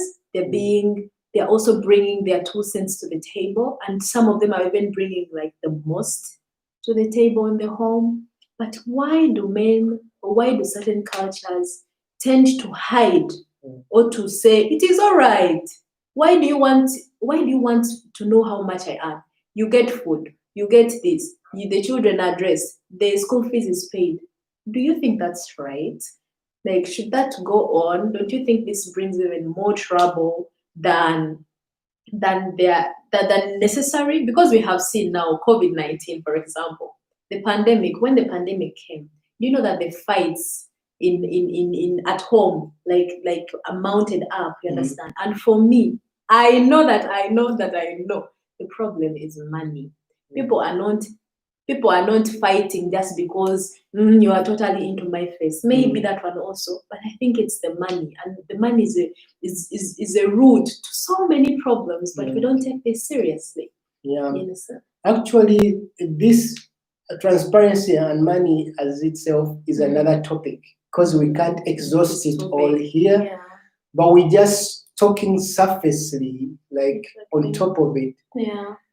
I may maybe try to answer your question, and one of the answers is most women don't trust themselves to ask their husbands how much they do earn. Because culture, because my grandmother never knew. Let me answer you right away. Because my grandmother never knew, because her mother never knew how much the husband earns. She taught me, omusajja tebamubuuza sente z'akola, kasita akuwa akuwadde, teeka wano. You understand? Yeah. They give you, you say thank you sir for working, thank you praise the husband, you get, you go. You understand? Because it has been taught to us that way. So we don't ask.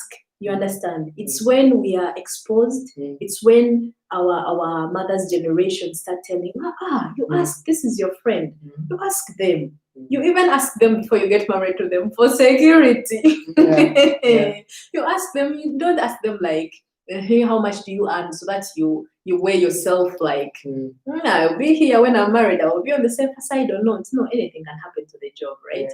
But for you to know how much the person earns, it's more important for you, right? So it's now that we are a little bit more brave, more courageous to ask, actually, how much do you earn? But it has been taught to us that way. Not that we are scared, but it was just given into. I think on a plate like that, like you don't ask. That's a stereotype. My parents never taught my sisters that they should never ask their husbands how much they earn. I didn't say they say it, but you watch it. Like you watch it from home. That's stereotype. That's still what we believe. That's what you women think. That's what your perception is. But it's wrong. It's just a perception, sure. It's a perception, because what does it cost you to ask your husband? How much do you earn? They'll ask you, so you do what? So I can be able to plan for our family. I'm your helper. I'm your manager at home. You have to give reasons, because you've asked me how much I earn. Why shouldn't I ask you why you want to know? Yes, I have also to know the reason as to why you want to know how much I earn. So I can also trust you with the answer. But how many women out there trust themselves to ask their husbands how much did you earn? Very few women. Why? It's because they are stereotyped to think that the man isn't asked how much he earns. But you open up to your husbands. Tell them the matter of truth, that my husband, Stephen, I'm the housekeeper here. I'm your manager. When you are gone, I'm here home to see to it that everything runs properly. Please let me know how much we have on the account, so I can plan very well for our family. So I can be able to plan whether we need this or need that. Of course, the husband might not give you a full figure of how much he earns, but can he give you a picture or a rough estimate of how much he earns? So and also be able to plan accordingly. But most women just sit on their butts and they expect their husbands to think of how much they deserve to have every day at the table. So it's a call to everyone there, not only to the gentlemen, also to the women. Please trust yourselves to ask your husbands how much they do earn. And husbands, I'm speaking for you also. Be in position to be transparent. Open up to your wives. Tell them how much you have. So she can also be in position to demand accordingly. Yeah. Most women like to do their hair, but it depends which salon she goes to. There are expensive hair out there. There are expensive dresses out there. Yeah. Dresses of different styles and prices. You also want your wife to look good. Definitely. But how can she look good if she doesn't know how much you earn?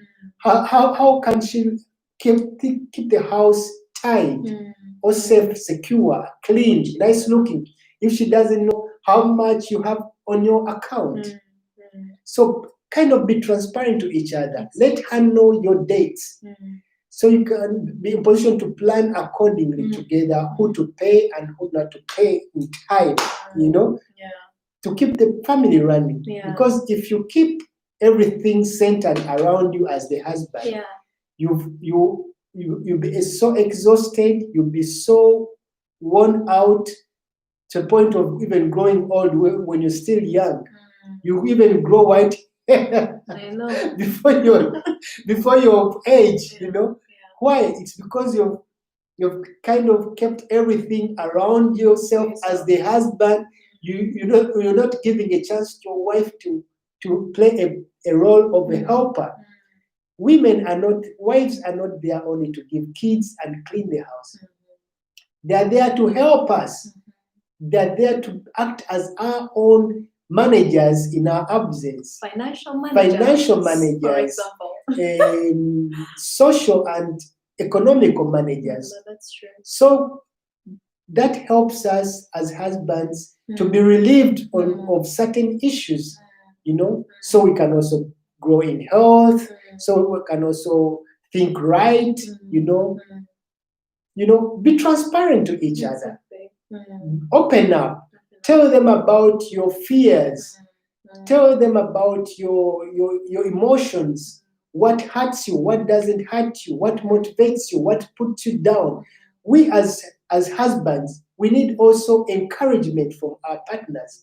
But if we don't open up to them, they may not know when to motivate us. They may not know when to encourage us. Exactly. And in so doing, if you fail to get an encouragement from your immediate wife, you start running up to your side dishes. Immediate wife. Side dishes. Wait. English, my friend. Immediate wife. So there is another wife that is not immediate. Why? It's because you never opened up to your immediate wife. Yeah. So open up to your immediate wife. Be transparent to her. Tell her about your fears. Tell her about what makes you angry. Tell her about what puts you down, so she can also be in position to motivate you before you go out there for the world to be given a chance to spoil you out. I call upon you, husbands. I call upon you, gentlemen. English. I call upon you, gentlemen. Open up, be transparent, not only financially. Be open up emotionally. Open up emotionally to your wives. Open up socially. Tell them about your friends. Tell them about your places you go to hang out, where you go to drink your those things, what you drink. Tell them so when you are in danger, they can know where to run to and where to find you. But some of you people, you don't even tell your wives where you're going to, and when trouble comes, you comfort it by yourself alone. I had a joke. Yet, if you told her where you're going, she would look for you. She would look for you. She would know where you are. Yes. It's all comes up about comes back to transparency and openness to each other. Yeah. So guys, open up and be transparent to your wives, and wives also open up and be transparent to us. Exactly. Yeah. Exactly. Yeah, I found that with people who don't tell when they go out, like where are they going. Like certain people, you ask them, where are you going? And then they'll say, I tell you and you do what? Yeah. I listened to a certain pastor, she's so funny. She said, one day you will get out of the house because you are the king, you are the boss. They don't ask you, where have you been? In a very kind manner, like, how was your day? Where have you been? Who did you meet? Yeah. Women are chatty. We always want to know, you understand? But one day you will get lost. It will take 1 week for your wife to start calling your friends. Yeah. Meanwhile, because you're not transparent, she doesn't know who your friends are. She knows maybe a workmate who she met. You understand? Then. Yeah. Understand? So it will take her 1 week to even start moving, to even start saying, maybe he's lost, maybe he's not lost. You understand? It's because you're not transparent. You didn't tell her where you're going. You're not, you're the boss. You're the Everywhere boss. You're the boss. Tumambuza agenda. Okay, we shall wait for you when you get lost. Yeah. You know? So we should open up and be transparent. Yeah, another thing In about all aspects, not only financial aspects, but in every area of our life. Because our wives are our friends, our wives are our partners, our wives are helpers. They're not our enemies. Otherwise, they wouldn't be in the same house, with us. Exactly. Yes. Don't marry your enemies. Yeah. Yeah. So another thing about transparency I might need to add on, like Stephen said, with everything, like this thing, you are into this together, and if you gain, like if one of you gain, both of you gain. You are like building. There is no I am one. Like I'm an individual. I mean, you are an individual, but together you want to build something to grow. Yeah. So this also goes for. This might sound like a joke, and even people who inbox you. Yeah. You understand? Yeah. You know, for men again, you forget to mention that. Even people who inbox you, you have to reach a certain point, or you ought to reach a certain point of friendship that you tell people. You know, this and this person is inboxing me, but in a very funny way. Yeah. You understand? In a very funny way, as if they want something, as if they. Yes. You understand what I mean? Yeah. You know, like as if they're floating, as if they're going in a certain way that I don't think is because you know what I've learned. Once you shine a light onto something that is bad, it disappears. Yeah. Once you tell a second person, you understand, about something that you think is suspicious. You're suspicious, like something. I don't like this. I don't know where it is going. Understand? Once, for example, if a sister thinks this person, they're taken, but still she's writing certain things that I'm lucky. I've not found anyone. We say some things we want to say them, so let me finish, please. If a sister writes him and he's like, he keeps quiet, he doesn't have any bad intentions. He won't go for the sister because he's a committed man. He's a father. He's a loving husband, and he wants what he is into right now. This is a chapter that feels good in his life. He will not do anything, but still, it's responsible. It's good for him to be transparent to me and say, you know what, sister A, B, C, Z is telling me this and this. You understand? You have to reach that level of here. See what sister A is saying. You understand? For me to know, but also for us to know, like, because you know this thing, marriage, you've got laws, you've got apps, you've got middle things. You understand? Like it's not always you are not always on a high. You understand? So don't give the devil gaps. You understand? Just because no, me I'm strong. Me, I don't want sister A. Yeah? She can write and write and write. I will not tell my wife, but I won't do a thing. You understand? Speak. When you speak, you're going to shine light onto that thing that might not look as a problem right now because you're on a high. But once you are on a low, You might be tempted to write back Sister A. Mm. And once Sister A sees you are attached, you are writing, things might go in the wrong direction. So be also transparent in that section. Yeah. You know. Yeah. Someone asked a question, Sugar. Maybe we should also answer that. Okay. Yeah. Maybe we should also answer that. Because I think let's just go up, please. Good night. Was waiting. Yeah, Afro-Berlin. Good night. Come back here, sir. Come back. Good night. Was waiting for marriage tips. Izaba Kulu. We'll wait for episode 2. You can't wait for episode 2. Our number 7, like our what is it called? Our exes. Because we said 6 for 6 years, but our exes was actually going to be a Yaba Kulu. So if you disappear, you will have to forward this video to see again the number 7. So please come back. We aren't finished yet. Silver K Wako. Hello, Silver K. And now you are big, Stephen. Man, remember you in Owen Falls Dome. Wait, say what would Sugar. Some comments you shouldn't read them now. It's ask questions. But I'm reading for questions, Sugar. Those are not questions. But still, you say hello to the person because we might go. We shall salute because we have less time to spend. Sorry. Okay. Yeah, we need to tackle now the last point, and we shall give the shouts out later. Unless there's a burning question that we find. There is a burning question. In between, then you can answer. There are 3 burning questions. Okay. What has been your biggest challenge in your marriage journey? From Alex, the capitalist. Yeah, actually, we shared that. Again, maybe you go through because some certain people just come in and go out. Okay. What has been our biggest challenge in our marriage journey?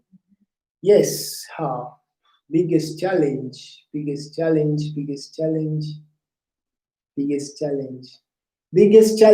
was deciding on where to stay.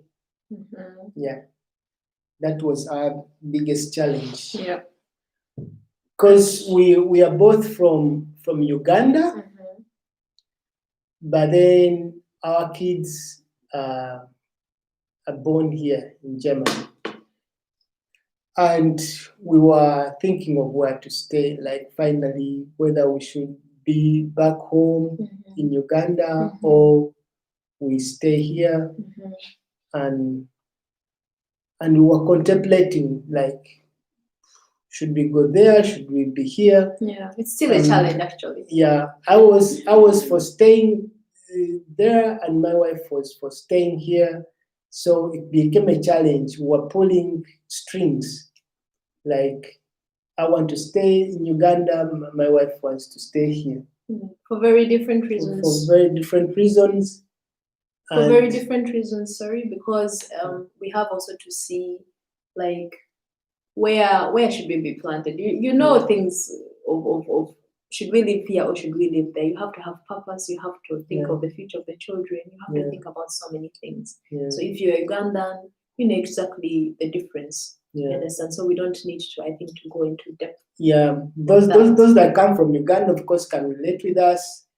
Yeah, we think about the future of our children. We think about ourselves also, our future, and all that, and the possibilities of work. You know what I will talk about. So we were pulling strings, and we found I actually ended up sacrificing, and I joined my wife's decision, which I found also very, very, very helpful and very positive. And now here we are. Yeah. Of course, it's not the only challenge we had. But that was one of the biggest. Well, one of the biggest. Until now, rather. Until now. Yeah. Because it stretched us. Yeah. It stretched. But there are others, we keep on forgetting the challenges actually, although they are there. Any think of? No, I think until now that has been the biggest. Yeah, that has been the biggest. Like deciding, because it came with very many sacrifices. Yeah. Like from both sides, we had to sacrifice so much to decide whether we came back to Germany. It was a sacrifice. We were sacrificing very many other things, from businesses to self-employment to whatever. Whether we stayed in Uganda, someone still had to live their life here. So it came with sacrifices, and these are the sacrifices that you should also to look at, to look into before getting married. Yeah. Actually, that's our last point. I don't know whether we should tackle it now and then answer the other questions. Yeah, maybe we should just tackle it that. Yeah. Before. So our last point of discussion, our last lesson we've learned in these 6 years of marriage so far is sacrificing. Actually, this question has brought us to this point because it's one of the points that we had on our table. Sacrifice. We've sacrificed a lot as partners, as husband. I've sacrificed for my wife, and my wife also has sacrificed for me. Yes. Yeah. There are a lot of sacrifices we've made. Not these biblical sacrifices of cutting off goat throats and burning them, sacrificial offerings. Not that. Not these sacrifices of collecting money and then giving it out to those in need. Although we also do that, extending out arms of help, we also do that. But I'm not talking about such sacrifices. I'm talking about personal sacrifices, personal interests that we forego to meet our partner's expectations. Those are the sacrifices we are talking about right now. Yes, I've sacrificed a lot and my wife has sacrificed. So if you want to be compatible with each other, if you want to walk your journey straight head on, you have to be in position to have a listening ear, a discerning mind, a discerning heart, and also sacrifice whatever interests you have, whatever passion you have, just to meet your partner's need and for your own marriage, and for all your own good, for the marriage to go on. Yes. I remember one instance. I used to work somewhere before, and of course, it was very far from where I stay right now. But I loved the job, and also I loved the company where I used to work. I'd made good friends. I'd made good bosses.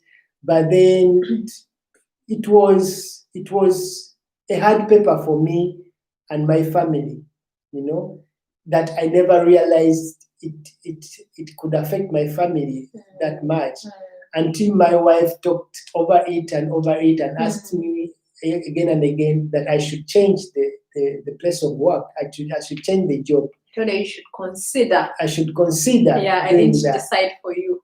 Yes. So I took that as a notice, and I sacrificed all the friends I had there. I sacrificed the relationship I had built up with those people, and also the income I used to earn right there, which was a big sum of money, to another place where I am working right now, where I had no friends, where the income is a bit less, but also promising to grow. And I had to move. I had to move on just for my family and my marriage to keep on going. So that sacrifice may seem so easy and so small to some of you out there, but to me, it was something so big. Yeah, to forego friends that you've been working with, you've been staying with for over 10 years, that's a big issue. To sacrifice a company relationship that you've been having for over 10 years, it's a big issue. So now where I am, it's a new place. I'm trying to build up another friendship base, although the situation is good right now, and I know it will become better and better. So there are sacrifices you have to make in order to keep your family running. Yeah. Definitely sacrifice is going to happen. At any stage of your marriage, sacrifice will happen. because it is part of it. Like we said, two become one, and yeah, you can just imagine two different people becoming one. One has to give up this, the other one has to give up that, so that you get to work together and to be a good team. Okay. So if you're not ready yet to make big sacrifices, because some of them are really going to be life changing, like moving from one place to the other, it is life changing, my friends. Deciding to leave like work where you are your own boss to someone telling you do ABC and moving to another country, again, it is totally different. So allow yourself to go through these things before you say, okay, this is what I want. You understand? And when you are then into marriage, giving birth, it is a sacrifice. You will agree with me. This is a sacrifice. Your body, your emotions, your whatever is a package. It is a sacrifice. So just keep that at the back of your mind, that marriage is going to ask you to sacrifice certain things. Not your pride, not your self-esteem. There are things that you shouldn't tackle. We go back to self-love. There are things that shouldn't be like reachable to certain. Those are your things. You understand? But there are things that you can give, things that you can survive without. Like you said, a job that was 2 hours away, 2 hours going, 2 hours coming. We've got little children, or we were in the process of having our second born. It didn't work. So there's some things you have to really like sit yourself down and say, is this worth it? Or am I more happier? Is my family more happier if I work 15 minutes from home, where I can cycle to work? You understand? Where I can rush home just in case someone needs me. Just think about these things before you get into marriage, or even when you're already married. Think about these things. Think about things that your wife, your husband is asking for you to sacrifice for them in order for the home to stand firmly and to move on beautifully. Yes. Catherine asked on Facebook, I think this is also crucial. What are the pros and cons of marrying young? You know? Actually, there are more advantages of marrying young, I think, to me, but also more advantages of marrying a bit mature, not too old, but when you're grown up. Because there are of course advantages and disadvantages on both sides. But to me, marrying young, it's kind of a risk. But what's young? What's being young? Exactly. That was the my question again. Like, what is young? In age? In age or in thoughts? In thoughts. We have people that are old in age, but think young, think immature, think like kids.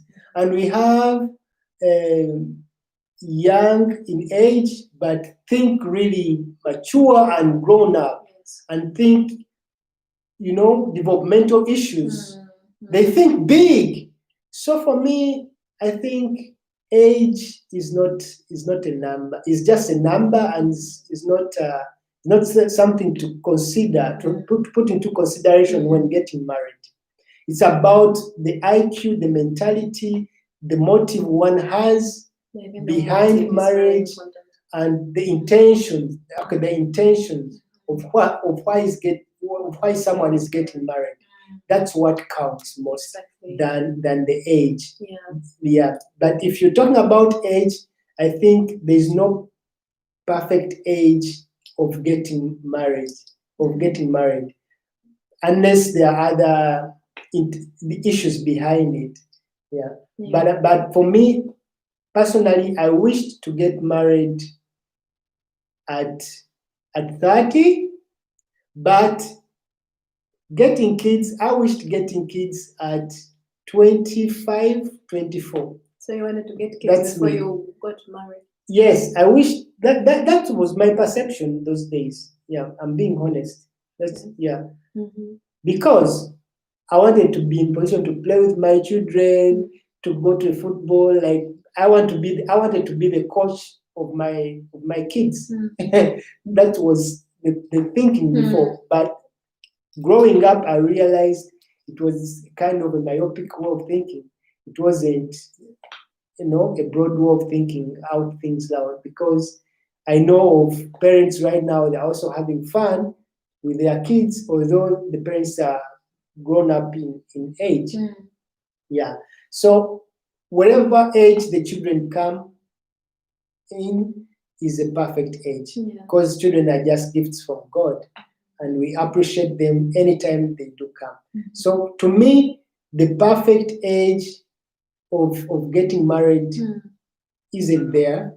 But then the pros, and if we talk about the pros and the cons of marrying young to me in mentality is not good.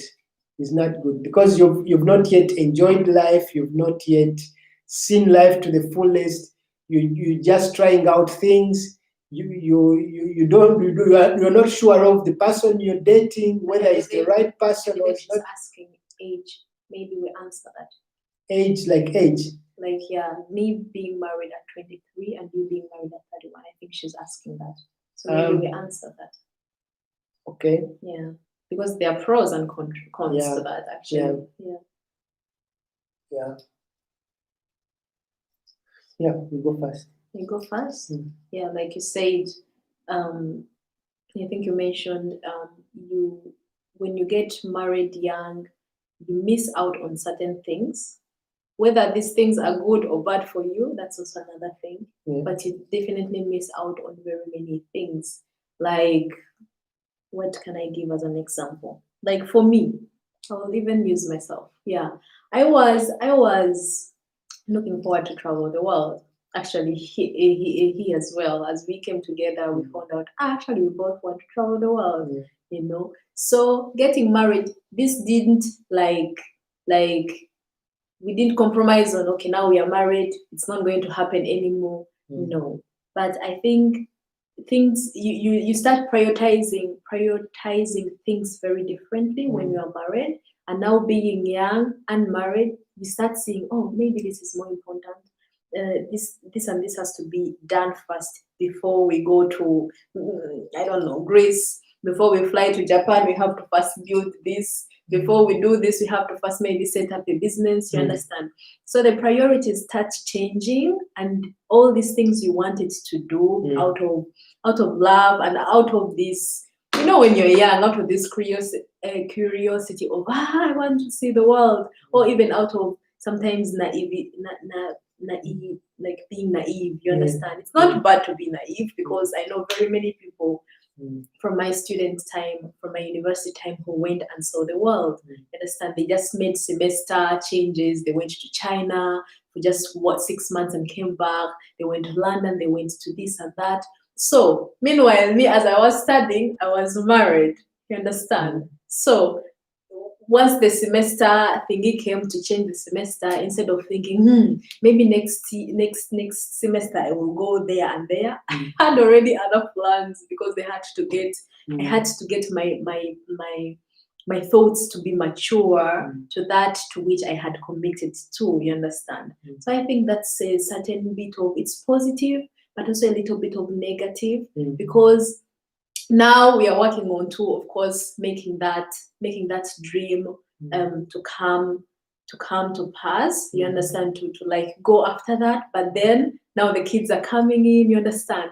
Then we want to build careers. Then you want to, you understand? So many things go like forwarding themselves before these things you always wanted to do in your 20s. For me, in your early 20s or in your late 20s, I didn't have that much time and space to say I'm going to do A, B, C, because things were prioritized differently once I got married and now the kids.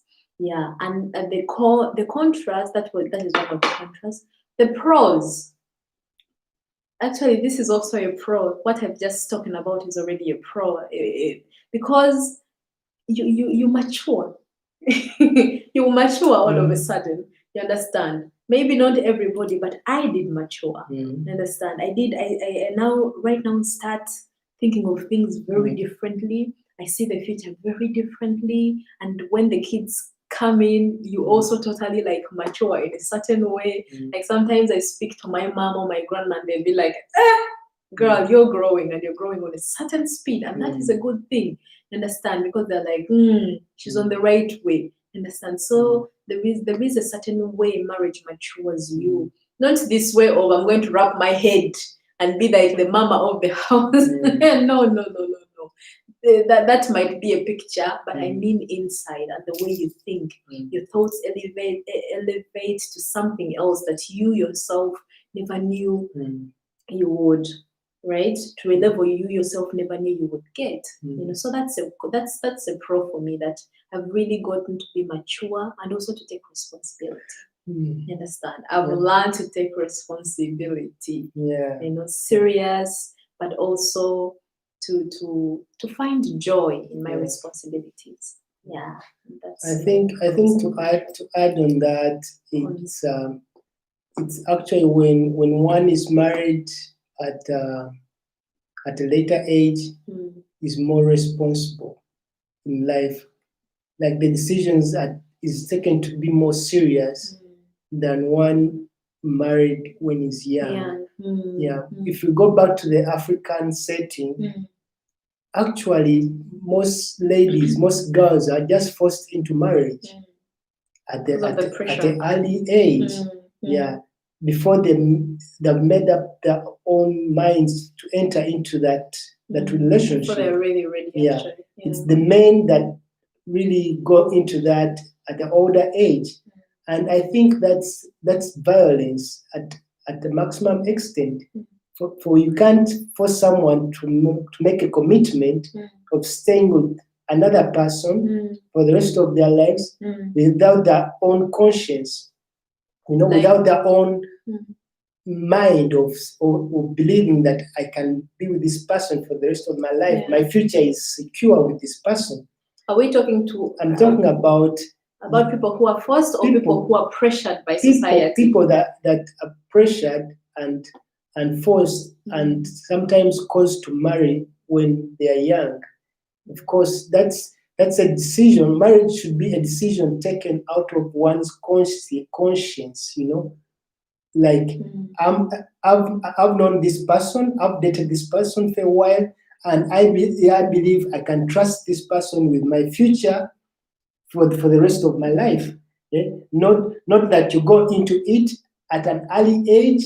You really have another life to explore, and then you're just trying out things. You're not sure, and then they backfire. They don't work. Then you go into another relationship, marriage. Then backfires. Then another one. So by the time you settle up, you've really messed up with your life. So I think it's more advisable from my side, for me personally, one to wait until the mind is clear, until one is set, and then until one has known the other person for quite some time, and one is sure that I can stay with that person for the rest of my life. So that's what I think marriage should be like. Of course, there are couples that married way younger and they're still together and they're flourishing. There are very many high school sweethearts that are still together. That brings us back to the other point I first made of marriage, of age just being a number. Age is just a number, because there are people that are grown up in age but young in their thinking, and the others that are young in age but mature in thinking. So that's the basic of it all. Are you marrying someone that is mature in mind? Are you getting married to someone that has security with his future? Or you're marrying someone that isn't sure of where he's going? Because it's better to marry someone that has vision and sure of where he's taking you than getting married to someone who's just moving blindly, without knowing where he's going. There are many young people. There are many young people in age. There are many young people in age out there that are mature in mind, in thinking, that have their future secured. So I don't want to dish out anyone that has a perception of marrying young. Yeah. Another pro of marrying young is when you say that, like, having vision. Vision, or let me use the word purpose. It sometimes gets hard, like when you are young, it sometimes gets hard to know what is my purpose. I think many of us have been in that position of, everybody's doing what they are really meant to do. Like, it seems it's not necessarily true, but everybody seems to know what they're doing. Like, they are so good at what they're doing. They are so into their purpose, you think, and then you'll be like, I don't know my purpose. So maybe when you are young, the person who is to lead this home, to lead this family, might seem like, hey, they don't have a vision, they don't have this. But when you are young, you've still got time, you've still got a little bit of let me say, I will call it playtime, like 3-5 years, to see where are we going, where do we want our young family to go, how do we want this whole thing to look like, our marriage, because marriage is what you make out of it. You understand? It looks like the way you want it to look, this is how it's going to look like, So you have got that, you are flexible, you understand, to try out things. This is not working. This job is not working because my partner is this, or my partner has this job, you understand? You've still got that time to try out things. This is working like that. We can wait with having the kids maybe and do this instead of, you understand. But marrying later, I'm now like comparing the two for you to understand my point. Marrying later, you might be already in age, right? You might be already of age, and of age I mean like 37, 40, you understand. And this person is already established. You get me? At 40, I would say, this is my personal opinion, it doesn't have to be. At 40, many people are very established. So you are 40 and she's 39. These are two people that are very established. This person exactly knows what she wants, and this person already knows what he wants, which is also a good thing in itself, you understand? But I think you are there not really that flexible enough. You don't really have that time to play around, like this. I think it can be much harder for me personally, from my perspective. It can be much harder to be flexible with, I still want to play around this. I still want to travel around and then build a career at 40. You understand? But with 23, with 25, I think you can still, when we talk about age, to your question, Catherine, I think you are still flexible. You understand, of saying, no, we shall do this until we are 25, and then we can do ABC until we are this. You understand? You still can take your family in a certain direction because you were both. Many people are not yet established at that age. I wasn't established in very many things. In let it be a career, let it be like working or even being grounded in what I know. I wasn't really, so I was flexible. Like, I could learn with the person I had gotten married to, and I think for me that's a pro. Yes, guys, we are winding up right now. I think we go to the next question, 2 or 3 more questions, and then we call it a night. If I check out on our YouTube channel, Dale commented and said, there's a point we made on sacrifice, and Dale said, according to the African culture, a wife is not supposed to know the husband's income.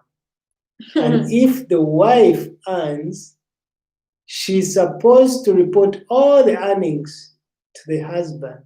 That was a hard one. And I always laugh about such thinking. Such mindset. That's the culture. Like the wife goes to work, she earns, and she brings the money to the husband to count. and yet when the husband earns, he won't bring it to her for management. How do you expect the family to grow if you're not compatible, if you're not putting your funds together to be planned well, if you're not transparent to each other, how do you expect to grow as a team? This is a teamwork, guys. It's a teamwork. It's like you're going to play basketball and you expect to play alone against 5 opponents. Of course, they will outplay you, you know. You need someone to play with, someone that will throw the balls to you so you can make those baskets. So it's a teamwork. And when you make those baskets, although you're the star shouted out, you have people also have to know that behind you there was someone that supported you to attain such achievements. So you should be transparent to each other. Bring the money home as a husband. Tell your wife how much it is. Put it on the table. Put it on the table. Tell her to manage it. Then manage it together. You know, manage it together so you can move forward. Exactly. As a team. But he also says in the African culture. Yeah, but in the African culture, of course. Yeah. And another thing. We are Africans, but we don't do that. So I don't want to put it on Africans, but I mean, we are Africans, but we don't do that. I put the money on the table. She's my manager. She knows how much to give out and how much to keep. And it has made life easy. It has made life easy for us. So for you Africans also out there, we are also. Yeah, please do something so you can move forward a bit. Than keeping your money for yourself and then being so selfish, not transparent, and making it hard for your wife and for your family to grow. And maybe to add on to that, if you're Christian, I believe we have got so many people of other religions, but if you're Christian, maybe you thrive to have not an African marriage, not a European marriage, not an American marriage, but a biblical marriage. Understand? You find, where do you get your truth? Like from the Word of God for us Christians, like from the Word of God. So why exactly? I know the cultures, they're important because listen, this is where we come from. I'm not denying my origin, and there are so many beautiful, very, very many beautiful things in the African culture that have helped us or helped me personally as a woman in my marriage. There are things that I cannot do because I was taught well or I was taught by the African culture, you understand? But there are certain things that where we have to bring in a little bit of like logical thinking, you understand? Like this works like this. And if we go like basing our thinking on the cultures, listen, maybe it worked then, you understand? But now time has changed, my friend. Understand? Time has changed. Then there was no COVID pandemic that just hit from nowhere with nobody knowing. And now all of a sudden, the wife girl is asking you for a dress because you are saying, I'm earning, you don't even see what you earn. But he sees you driving a big Audi. And then she'll be like, the person drives the Audi. He has this, he has this. Why shouldn't I ask for dresses? Why shouldn't I ask for? You're expecting to. You're expecting him to have money because he's not telling you. And we like lavish things. Don't let anybody lie to you. Women like lavish things. Just like that. We were meant to be given. We were meant to be catered for. We were meant to look beautifully nice. And I don't know. So you just be transparent. You understand? Transparency. We can't exhaust it. It's a big topic. It's a big, thing to talk about.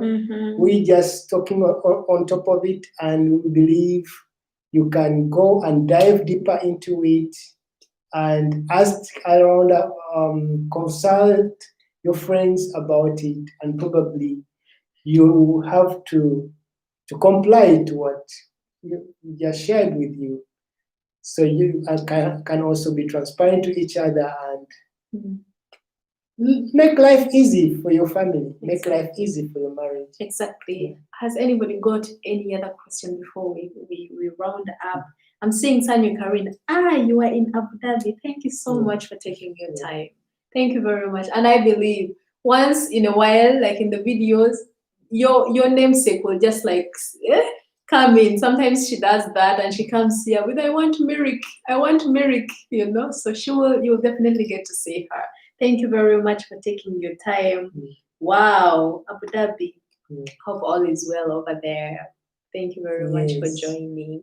And please, before we close or before we receive like the last questions, please do us a favor. We did this to like give you our little wisdom on what we feel, what we think we have learned, but also the other purpose behind this video. We feel we need to grow our channel, our YouTube channel, and that is this Blissful Living Mwattu. We started this YouTube for various reasons. Someone was home and was tired of doing not so much. So he thought, let me start a YouTube channel. He started, and it has been growing. Thank you very much for that. Because I wasn't really for it. I was just like, what is this? Why is this person wanting to expose our lives? Like, I like my life private. And then it got very interesting, and I was just like, actually, we can share certain things. You're not going to get to see our babies. You're not going to get to know certain things. But please just subscribe. It will do us really, really, really well if you did that, so that we grow, so that we even get more motivated to create content. It will be mainly be speaking to you guys. Like we said, it's about laughter, it's about family, it's about food, because we love all these things. And number 4, it is about faith. Yes. So please subscribe, click on the bell so that you don't get anything pass you by. That would be very, very nice if you would do that for us. And once in a while, just check up on us and see if there is something new, because every week there will be either 2 videos, and if the week has been hard, there will be 1 video at least waiting for you to just see and watch, like, share, and comment. We would really, really like to know. This is not like the other YouTubers. I mean it. I really mean it, because this is also for us to improve on expressing ourselves, to be more confident, you know. So please do that once in a while. Check up on us and see what we have posted or what we have created. That's true. And to add on my wife, what she just said, if you find this information relevant, that sounds like an advert. Yeah, if you find it relevant, if you know that it was sense being talked to you tonight, of course, go ahead and subscribe. And if you know that it never made sense to you, please don't subscribe. You can subscribe if you want. No. I want people to subscribe genuinely. So if you know this made sense to you, do subscribe. And if you want to hear more from us, do put on the ring bell, you know, click on the bell. And if you can, also share to your friends the channel, the YouTube channel called This Blissful Living Mwattu. And of course, we shall be dropping up new videos, new series of self-love from my wife. She's a good communicator, better than me, myself. And please ignore all the other junk videos. There are some videos I posted that weren't making sense. They're not junk. Yeah, they're lives. And if someone is a YouTuber out there or among the audience right now, they will know why we did that, because we need really to grow this. Yeah, because I was trying to grow the channel, and some of the videos, of course, they look empty. But they're not empty. They're working. They have got a certain thing behind them. Yes, they're working.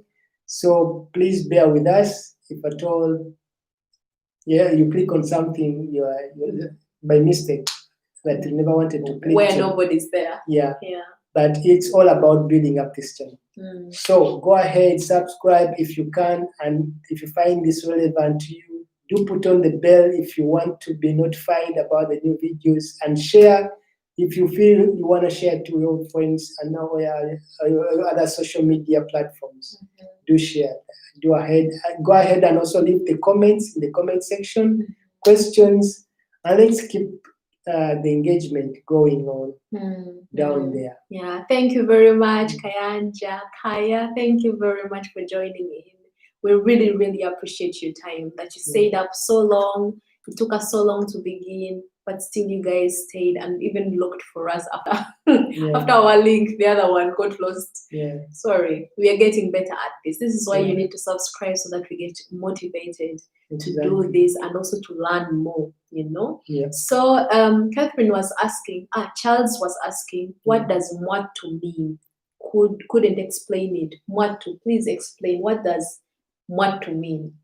Mwattu. Mwattu. What is like is there even a translation in English? It's a kind word, a Luganda kind word to mean friend. This blissful living, my friend. Mwattu. My own. Exactly, like my friend. It's like Mwattu means it's another meaning of my friend, which is my own, my friend. Like someone who is really like, let us say you are telling someone a story, like Mwattu, what happened? Like that close person, you want to give them the gist. The full gist of everything, you know. So we want to tell you, to let you know, like this life, my friend, this life is beautiful, this life is challenging, but hello, here we are, you know. So it is really my friend. So Mwattu is like my friend. My close friend. We have my own. My friend. Just in case you know what Mwattu means, does it have really a translation actually? Like a serious translation in English? Just comment please. We shall find it there. Maybe not today, but just comment in case you know the right translation in English directly.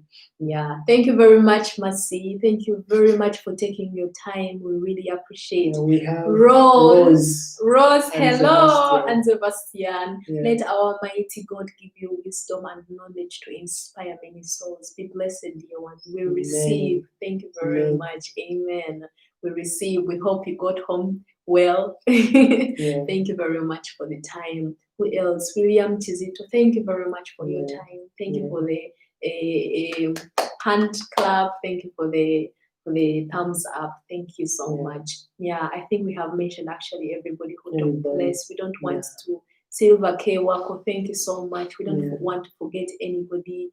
Thank you, Daddy Christy, for being here. Thank you, Annette. Thank you very much. Thank you, Afro Balina, who disappeared because he wanted topics of grown-up people. We shall do one of grown-up people. Thank you, Uncle Lawrence, Uncle Mani. Thank you very much for your time. Trudy, Moses, Mr. Opio, thank you very much. Afro Balina, come back here. Thank you very much for your time, Ronan. Thank you. Navres, greetings to Good Life. We love them and they know that we love them. Christian rather, thank you very much. Greetings to the family. Pastor Isaac, thank you very much. Greetings to your family. Bagodewo, we thank you so much. Sanyu Karen, thank you very much. Who knows? Maybe after this COVID, I shall come with my 7 children to Dubai. And you will be our hosts. So get ready. Thank you so much for everybody who contributed. In case you've still got questions, we are still here.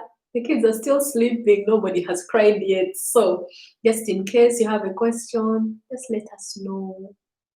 Do you have anything to add before we go? No. Thank you very much, guys. Thank you for staying until the end. And next time, we won't be this late. We are normally not late. We respect time, but things kind of didn't go as expected.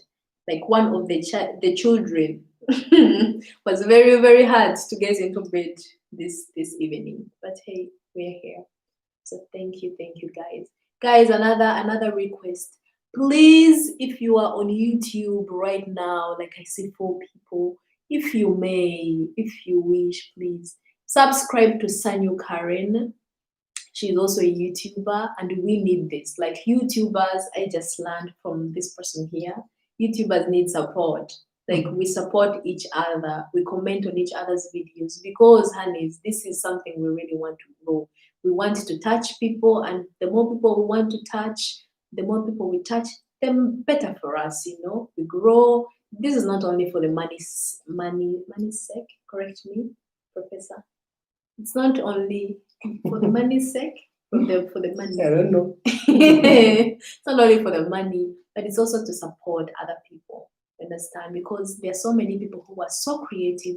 There's so many people who are so good in communication, who can speak into your life, who can speak into someone's life. Like, look, Sanya is in Dubai. Understand? So she can speak to someone over there. She can speak to someone over here. So let us support each other. So please go to Sanyu Karen's YouTube channel, subscribe so that you get to see what she does. Understand?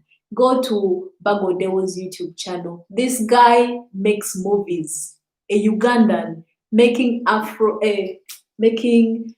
action movies. Where have you seen that? Do you know a person who makes movies? No, you don't. You see? So I'm right now introducing you to a future superstar, Ugandan made, Ugandan born, a Kanyama. So please go and subscribe to his channel. Then we have got Kabale Miracle. Miracle, do you need subscribers? You look out for Kabale Miracle. Maybe she will become our future YouTuber. And there is someone here, I believe it's a Magorgeous? Yeah. Magorgeous Lins. Please subscribe to that person also, because I see still 4 people on. Please subscribe to that person so that they also get to grow. Thank you very much. Okay. Have a good night and may God bless you. Bless you guys. Bye-bye. Bye.